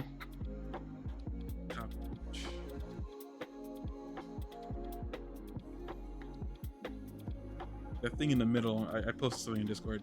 Thing in the middle that's got like an axe expression on it, like a battle axe. Like, that's kind of what it looked like to me. Without the little pointy stick thing at the end of it. Yeah, she uses quite a few different weapons. They're all made to kill people. Every single one of them kills people. Not denying that, but it's more like I just feel like her size just makes that difficult. What, I'm not gonna fight with her anymore. She's killed a lot of people. Like the story here is that she killed a lot of people. The axe that she was using to do it though. Okay, but she's used to killing people, and she has killed a lot of people. And when she hit him, she went, "Well, that one's dead." And then she did it like 3 times because she was repeatedly killing him, hitting him hard enough to be shots that were enough to kill under normal circumstances. And they didn't seem to be working for her in this case because he was super strong and she couldn't get past his key defenses. And that's what's happening. I couldn't believe he was using magic. There was no flashy. I wasn't expecting him to be using magic circles. That's not what I was expecting. Because I feel like there was like, I mean, I guess lightning strike is flashy, but at the same time, it's like I was expecting a little bit more, like maybe energy sparks or something coming off of him. But none of that ever really happens. He just kind of just swings fast, and all of a sudden they're dead. It's like him using magic. I mean, it was a pretty flashy fight with Fern blasting through all the blood, and there's one scene where they pan back, and he's like battling her, and you see like what's basically fireworks in the background. Like I think they did a pretty good job of making things flashy. I do think that this, so far from what we've seen, killing blows are sort of boring in this show. Like a lot of them. Fern's killing blow in this episode was fantastic, but like most of the killing blows are like you say the killing word, you kill them, or you know what I mean. So I think that this was probably one of the better killing blows that we've seen. You know, if we want to be fair. I'm gonna just be honest with the demons. I'm disappointed. I think a lot of my aggravation right now is coming from the fact that I wish the demons mattered. At the freaking very, I get with her early on in the show, so I shouldn't be this negative about it. I get that, I really get that. It's just that when you classify something as just a mindless beast, okay, I lose desire to care, because it's like, okay, now what's next? It's basically what's going on in my mind now. It's like, okay, what's next? If the demons aren't going to be the bigger threat, then what's next? Yeah, but I mean, it doesn't. In one hand, we've learned in the previous episode, not this one, that that the demons are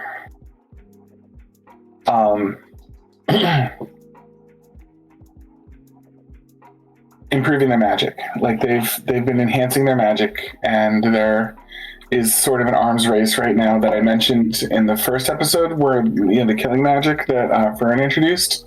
But now we've seen that the demons are constantly working to improve their resistance to magic as well, and that's certainly interesting.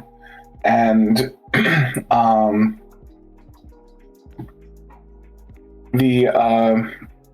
so there's that foreshadowing that the demons there might be some demon out here that's learned enough to be a threat, even though he's not the demon king, or maybe become like a new demon king. Or it could just be the demons are all washed up and they're jabronis right now to A, show how powerful Frieren is, which is fine, and B, to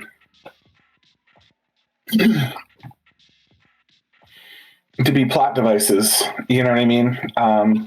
In English, like as an English teacher, I used to teach flat and round characters, and there were round characters that would go through plot development, and then there was flat characters that would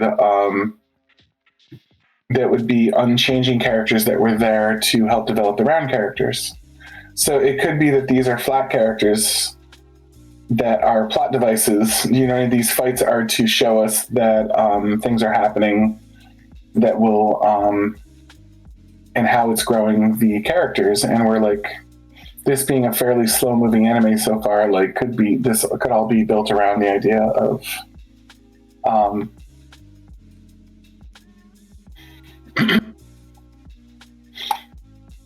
still establishing the character. I know we're deep in right now, but like I think to some extent we're still establishing the characters, what they're capable of doing, how they learned, and the journeys that they take mentally as they go through this process.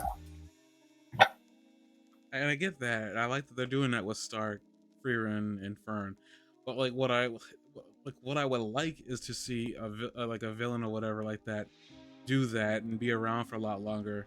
And because like to me right now I am very deep in my pessimistic of like they're not gonna do that for this show.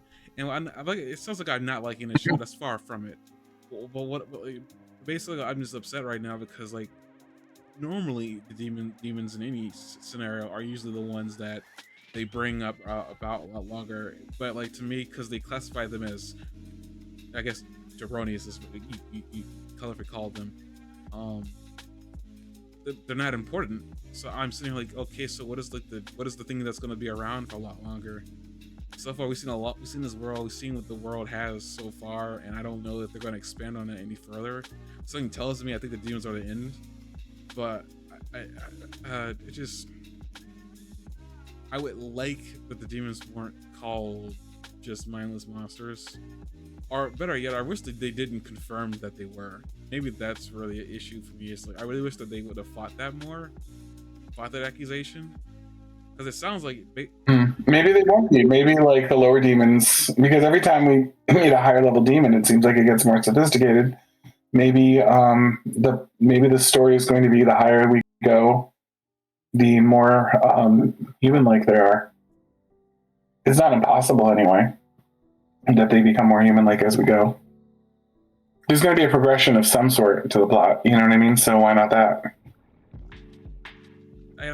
Why not hint at it, or stop calling them mindless monsters, or just not calling that at all? I feel like because Frieren's been around for a while, so anything she says I'm gonna take seriously. But it's just like I don't know. It's just to me like if she's calling them mindless, it's like that. Like and then they prove that time and time again. I don't know why they would suddenly change regardless of how powerful they got or more sophisticated, as you said. It's just like why? Yeah. Like you just like why hasn't Frieren come across a more sophisticated demon at that case then? Because like she's powerful enough, she would attract them. It wouldn't be like she wouldn't attract them. She would definitely attract them. She's only recently learned what it means to be compassionate and see the humanity in others. Like, what's that got to do with her dismissal of the demon?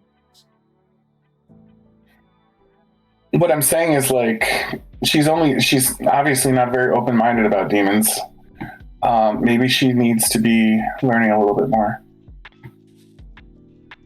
And I would be happy with that if only they also didn't confirm that they're mindless monsters. Like I mean, they literally do say that. The guy that Fern kills says that she saw right through us. So I just like I don't know. It just seems it just is like if they confirm that they are in fact. Now granted, maybe that's how he views himself. Now he views other demons. I don't know. Like it doesn't need to be a friendly demon. I'm just saying it just like I don't know. Maybe I feel like maybe they move on from demons now. I mean, now they can keep showing up in beef, be enemies that they kill every now and then. I'm saying that they should just try to disappear, but like maybe we need another threat that's a little bit more dangerous. I mean, hey, maybe an even elf. Yeah. Let me let me go through my notes here because I had notes about that, but I've also been talking off the top of my head a bit. So I've been trying to mark off the things that we talk about as I go. Let me run down my notes and see what I have and what I've missed because we're getting close to midnight.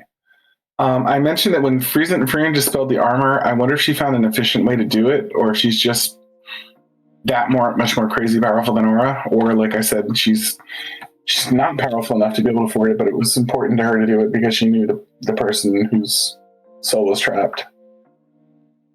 The church had a defensive barrier, which explains why the demons waited until they left to attack. Here's one: some of the humanizing things. There's a lot of mentions in this episode that the demons are prideful and overconfident in this episode, that they think they know exactly how everything is, and and that's a source of their downfall. It's an interesting story element because it counteracts the fact that Fern and Stark are the opposite. They're not proud enough. They're like not proud and confident enough. You know what I mean? Like it's a flaw for them that they lack confidence and they lack a little bit more pride in what they're doing. Do you know what I mean? Like they don't know how good they are, and the demons think they're too good and like much better than they are. So it's also interesting how both sides are kind of naive. The Stark and Fern are kind of naive in the fact that they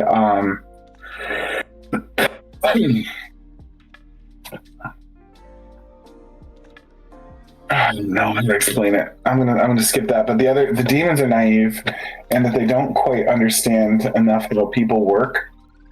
And I think they, because they don't understand how people work, it's easy for them to be manipulated, especially by Fern. You see the demons explaining exactly their strategy, the demons explaining exactly what they're thinking. They talk out loud. They've got their guard completely down because they're so confident that they're in control here, that they're skipping a lot of the cautionary steps or even just common sense a lot. So it's interesting to see that they do have, I wouldn't go all the way over to feelings or emotions, but like they certainly, we did see that one of the characters, pride can be hurt, right? Because she's like, you didn't ambush me because you felt you needed to. You ambushed me because it hurt your pride when I ambushed you. So there is like enough of a personality in these demons where Fern is successfully psychoanalyzing them, because it does like hold up. Like the demon's like face reveals that he thinks she's right. You know what I mean? Like, how did you know that? And the demon like gets frustrated, which is another emotion, with her later on because she keeps calling him out successfully. And you see him like look at her like, how is she like reading me so clearly? Like, how is she so like on top of the situation? Do you know what I mean? So there's definitely this feeling that Fern has a different opinion about where a demon's personality and where a demon's demonness starts and ends. And that because she's not Frieren and she's taking a little bit of a different way of doing things, that she's able to use both the demon naivety and also the demon's I guess humanity against him. What do you think? I've talked a lot. I need to give you a chance. I think I already let my opinion on the whole thing already out. I don't really have much to say about that. I mean, do you see the points I'm making though? That like the demons are prideful, their pride can be hurt, the demons can get frustrated, the demons the demons have an ego problem, The demons have a confidence problem. The demons are naive. The demons can be manipulated. There's still like personality traits here to learn about, exploit, and understand that you might be taking too much at face value the main character's interpretation of what a demon is, because I don't think Frieren would fully agree with that. And I think Frieren demonstrated in this fight that there is more than one way of looking at it. I mean, I guess I hear what you're saying. It's just when the demons themselves said that they are. I hear you saying about them being manipulatable and they have human traits. I understand that. Agree with that. Mm-hmm. It's just I don't know. I really wish they didn't. The demons didn't agree with it. At least in the terms of, I'm not saying they need to be good guys. I'm just sitting there saying like, I wish they had fought that accusation more. But maybe there's a reason why these guys didn't.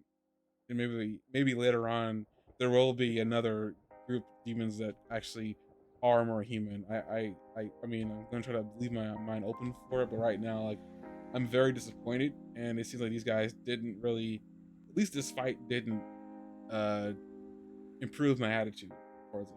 I think it's the best way to put it. If the demons are just going to kill them, why would they fight the accusation?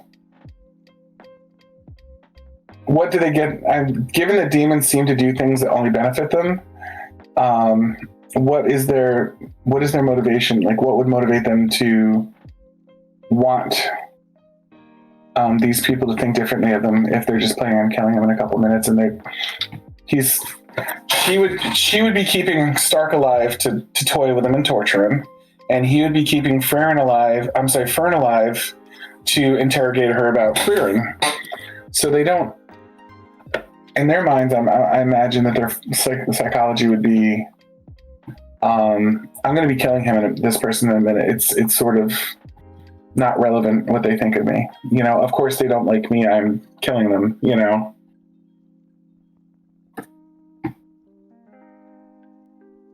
I understand that, but it's like, to me, I really wish that they just didn't flat out say that it's more than they saw through me. It feels like to me that they were confirming that they are a mindless beast, that they don't really have thoughts and feelings and stuff like that. But you literally just ran through a list of that things that they displayed. But at the same time, it's like I find, like, I don't know, like, what to believe more than Frieren, who's dealt with these things for a majority of her life. Now, granted, from the sounds of it, you say you've caught wind of maybe there's a backstory with the demons in her village. So maybe there's a reasoning behind why Frieren's so very blank slate about them. But remember, Himmel, despite how old Frieren was, she's learned a lot of lessons from Himmel, right? But even Himmel, when he tried, he still got stabbed in the back. The girl that he did really prove him right. He did, but what I'm saying is we've seen that Frieren, as old and as powerful as she is still in a position where she can learn quite a bit from a human being, even a fairly young one. Do you know what I mean? Because they're young compared to her. So it stands to reason that that maybe she's about to learn some things from Fern. I guess. I mean, I'm not gonna. Fern seems to understand their psychology a lot better. Like, Frieren, like, gets tricked a little bit. Frieren, like, talks to them, and then and she gets distracted, and then she's like, "Oh yeah, like, I'm here to kill you. Like, what am I doing?" Where Fern, like, lets them talk and uses it as a method to pick up their weaknesses and kind of, like, get their flaws and stuff like that. And she was like, the battle of words was so powerful for Fern, and Fern, like, also, like, understood how naive they were. And, like, when the guy turns around, she's like, "All right, well, here's my opening to grab my staff." You know what I mean? Like, you know, and the demon like told her exactly how to stay alive. He's like, if you want to live, like you're going to talk to me. And she's like, oh, okay, let's talk, you know. And she talks and she tells him something compelling and he turns his back to think about it and she grabs her staff. She does it. I interpret the way she grabbed her staff as she was minimizing how much mana she was using so that he wouldn't detect it. Because you notice she kind of drags it along the floor a little bit before she pulls it to her hand. She doesn't just like jerk it across the room and into her hand or something like that. Like she drags it a little stealthily, like she was hoping that he was distracted enough not to notice. Like she was really in that thing's head, and that means that thing had a head.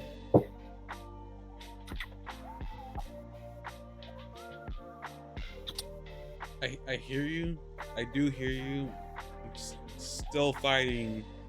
Just in back in my mind, it's like, I do legitimately hear you, but like it's like it's gonna take a lot more than you telling me this and me seeing. You know, like I probably would need to see a little bit more if they include more demons. But like again, I'm also in the camp that I don't think Ara is gonna live long enough to do anything about it. Now, if she does live long enough to do something about it, that'd be surprising. Um, but like Ara would have to do some serious like I'm not even gonna say character development, more like character revealing, like for me to have hope Mm-hmm. if she has a character. But I mean, freaking, I mean, I get that Frieren's got a bias, and I get that. Probably shouldn't be used. I shouldn't be judging how I feel off of what she's feeling because there's obviously a problem there. But I don't know if there's anything secret going on with her and how she feels about demons, or maybe not. I will have to say that the amount of hate that she does have, it does seem like something happened to her in her becoming a demon. But I don't know. I feel like she. Given that the next episode might be about how the demons were slaughtered, we might be about to learn the next stage in that little story there. It is like, all right, now I'm very lukewarm on it. I don't know. Yeah. So the demon also, you see the demon also get panicky and possibly afraid in at 1620 when he calls out to his ally to, you know, hurry up and kill him because he realizes he's out of his league and he's about to get killed. So he's like, you know, like, what are you doing? Hurry up, like finish him off. You know what I mean? Because he needs help. We know that that's not a normal behavior for him because she says earlier that he gets cross if she interferes. Like she's like, oh, I think I'll watch from a distance because he gets cross if I interfere with his fights. And then suddenly he's calling her to come and get involved. So there's a sense of panic there, which is also human-like behavior that isn't involved in wouldn't have anything to do with like I only speak to manipulate humans. Do you know what I mean? Like that's not what's going on there. So there's another example of a demon showing a behavior that is outside of Frieren's definition of what demons are capable of doing. Okay, so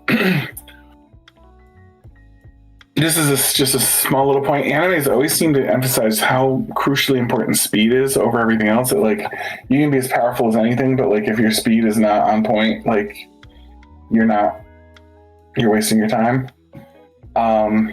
That's just a tiny little observation I noticed is that this anime is very consistent with other ones I've seen where the same type of thing happens. A second, please. I mean, on that, I mean, it makes sense, doesn't it? I mean, it doesn't matter how powerful you are if you can't hit with it. What's the point? Yeah, it's just like Ultra Instinct, for example, when he fought Jiren, like he was beating the crap out of Jiren for a little bit. Not because he was more powerful, because they're like, you know, he's hitting him, but he's not doing any damage. But Jiren can't do shit about it because he's so fast. You know what I mean? There was that like moment like that. So, and actually Stark's opponent was faster than him, I would argue. But Stark overcomes it by saying, well, look, just hit me then. If you hit me, I can buy enough time to hit you back. So that's interesting, in my opinion. Let's see, Stark was only defending himself up to a huge point. His problem that it was like he was in a fight, but he hadn't even started fighting yet. At 1825, this is just really sort of off-topic observation, but like there's this psych out moment where the anime makes you think that she might have cut his eye out with the axe. Like the axe comes down, he's looking at the blade, and then she like twists it and hits him with it. And you're like, oh shit, like he lost an eye. And then you realize that that's not true at all, that she's fine, that he's fine because he opens his eye. But the only reason I point that out really is because I just a couple days before watched an episode of Invincible.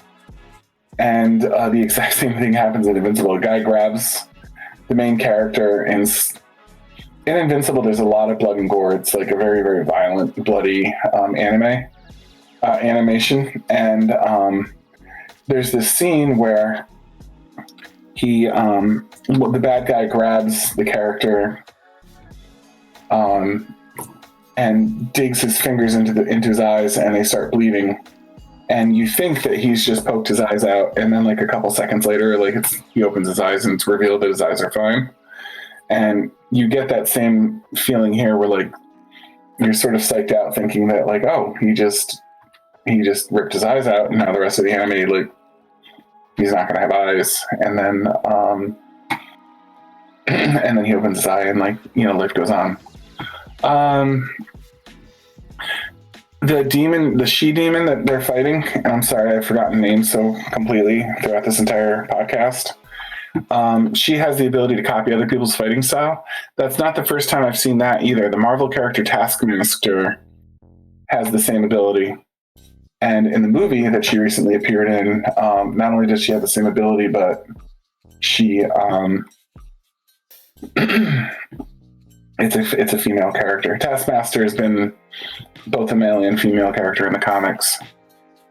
I noticed in 1922 that the she-demon is not much older than 80, because you see her as like kind of a tiny girl when she watched Aizen fight way back in the day. It looks like she hid under a log kind of in the shadows, so maybe she got overlooked. There's this sense, I think. Go ahead.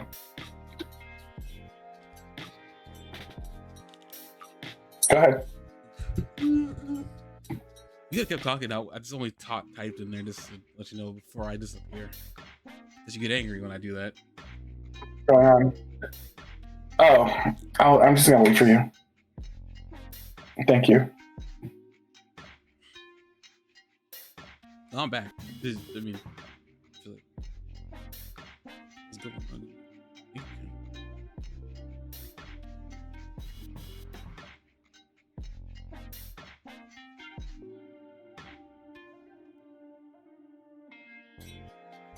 You're all set? Okay.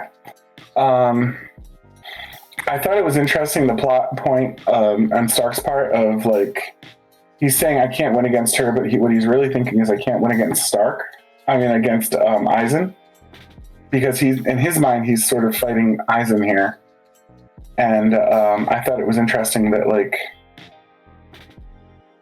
I think based on Aizen's reaction when he was talking about him earlier, like, I think that, I don't know who would win, but I think that Aizen is not so sure he would win in a fight against Stark. And I think that Stark is completely convinced that he has no chance, you know what I mean? Especially because at one point Aizen says, oh, you know, I'm much stronger than you. So I think Stark does not think he would have a chance under any circumstances, but I think Aizen might think like differently. Aizen might think that like, I'm not so sure I could beat him, you know?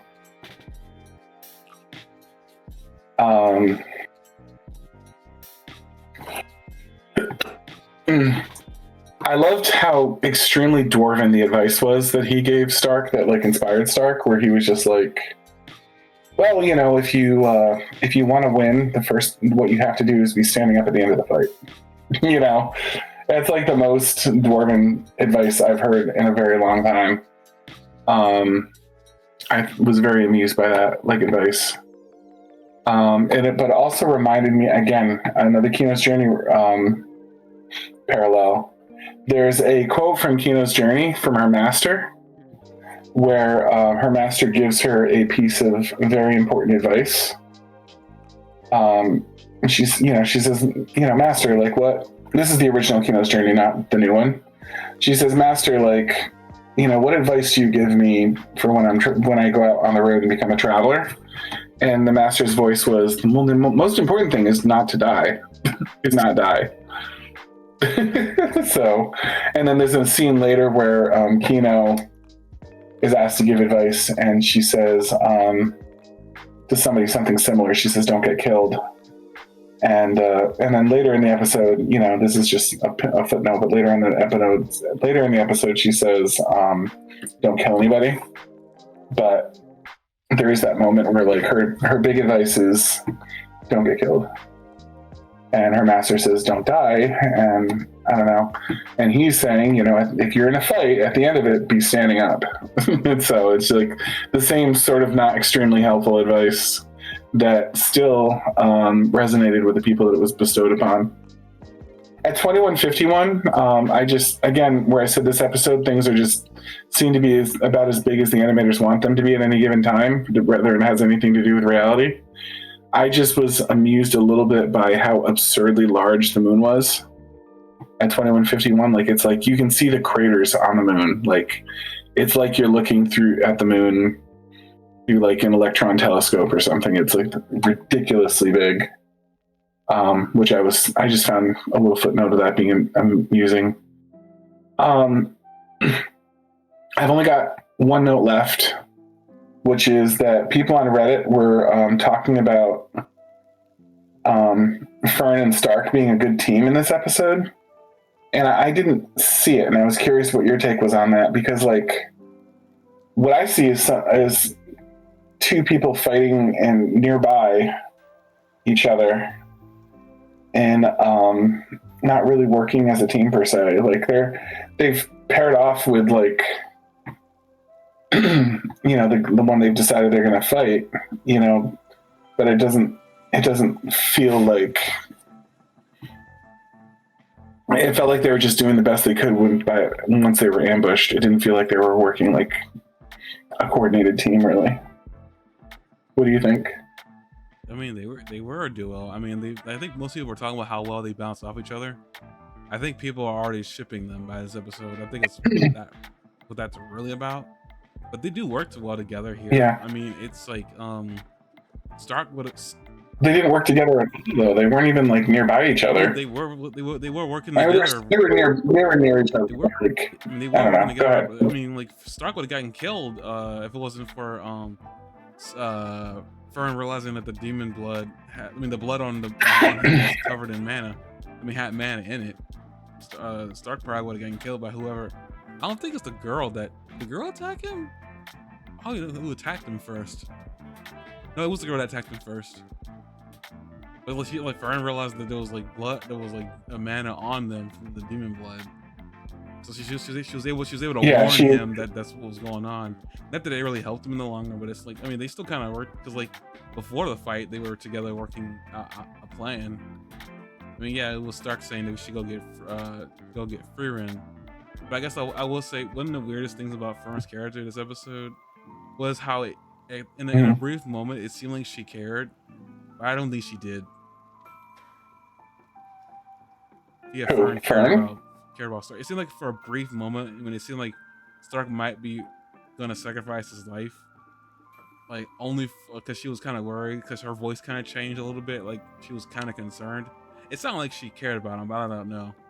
I mean, I think you believe that she does. I still find it hard the way she treats him, but I don't know. It just it was like a brief moment, almost like it was like a moment that I've been waiting for, just to see if you were correct. So I mean, if anything, like that one moment where he was about to go, when it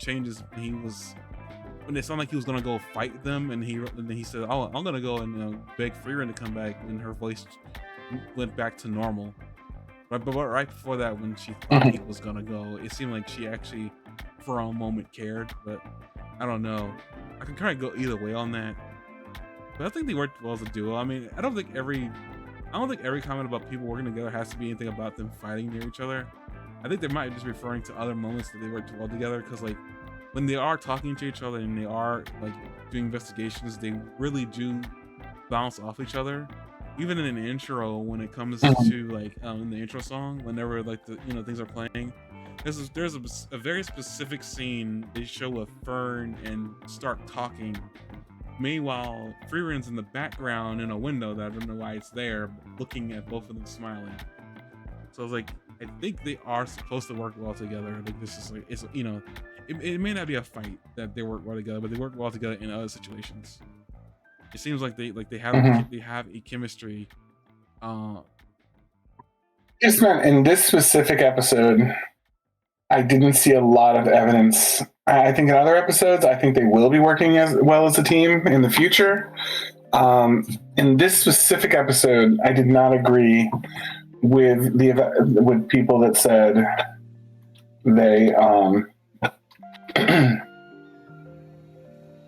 they were very good as a team. Like I think they did what they set out to do.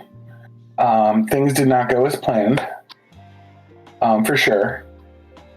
And I just don't think they were especially fantastic team. Like I think it worked out great, but I don't think it worked out great because they had teamwork. I didn't see any teamwork in this specific episode. I think they're going to be working excellently as a team in the future. I just didn't think this was the I starting mean, point of that, technically speaking, or it's a kind of, I focal mean, point of they that. got jumped by two people. It wasn't like one person jumped both of them, and then they had to fight. Like no, they got jumped by two people. It just happened that the girl tore Stark away from her because, like, you know, her teammate wanted to take on Fern. It was kind of like working together. I mean, they don't necessarily have to be working. They don't necessarily have to be attacking each other's enemy for each other because like they weren't really matched well together. Fern was pressed up against a wall. Meanwhile, Stark got grappled by a girl that probably looks like she could be in high school. Granted, it's not really a Mm-hmm. girl. I understand that demon. Still, like her appearance is that of like a, I would say, generously high school girl. Mm-hmm. It's kind of like working together because I mean, So that's it. The only other thing I had on my notes was the episode 10 is called A Powerful Mage. Now, like I said, I had a lot of notes today. no problem. Still went over it, but that's partially my fault. A couple of rants in there inserted, not on purpose. Just kind of came up. No, you would never rant about anything. I think with that, we got to end it here. Yes, Daddy. See you guys next week for the next episode. See you guys tomorrow for like modded Minecraft. I think. Really depends on the other person. Bibbidi bobbidi bye bye. Wednesday, Thursday, probably Metroid. Haven't figured out. I need to go and do more cleaning up. Game is huge. I think that's it. Good night. Good night.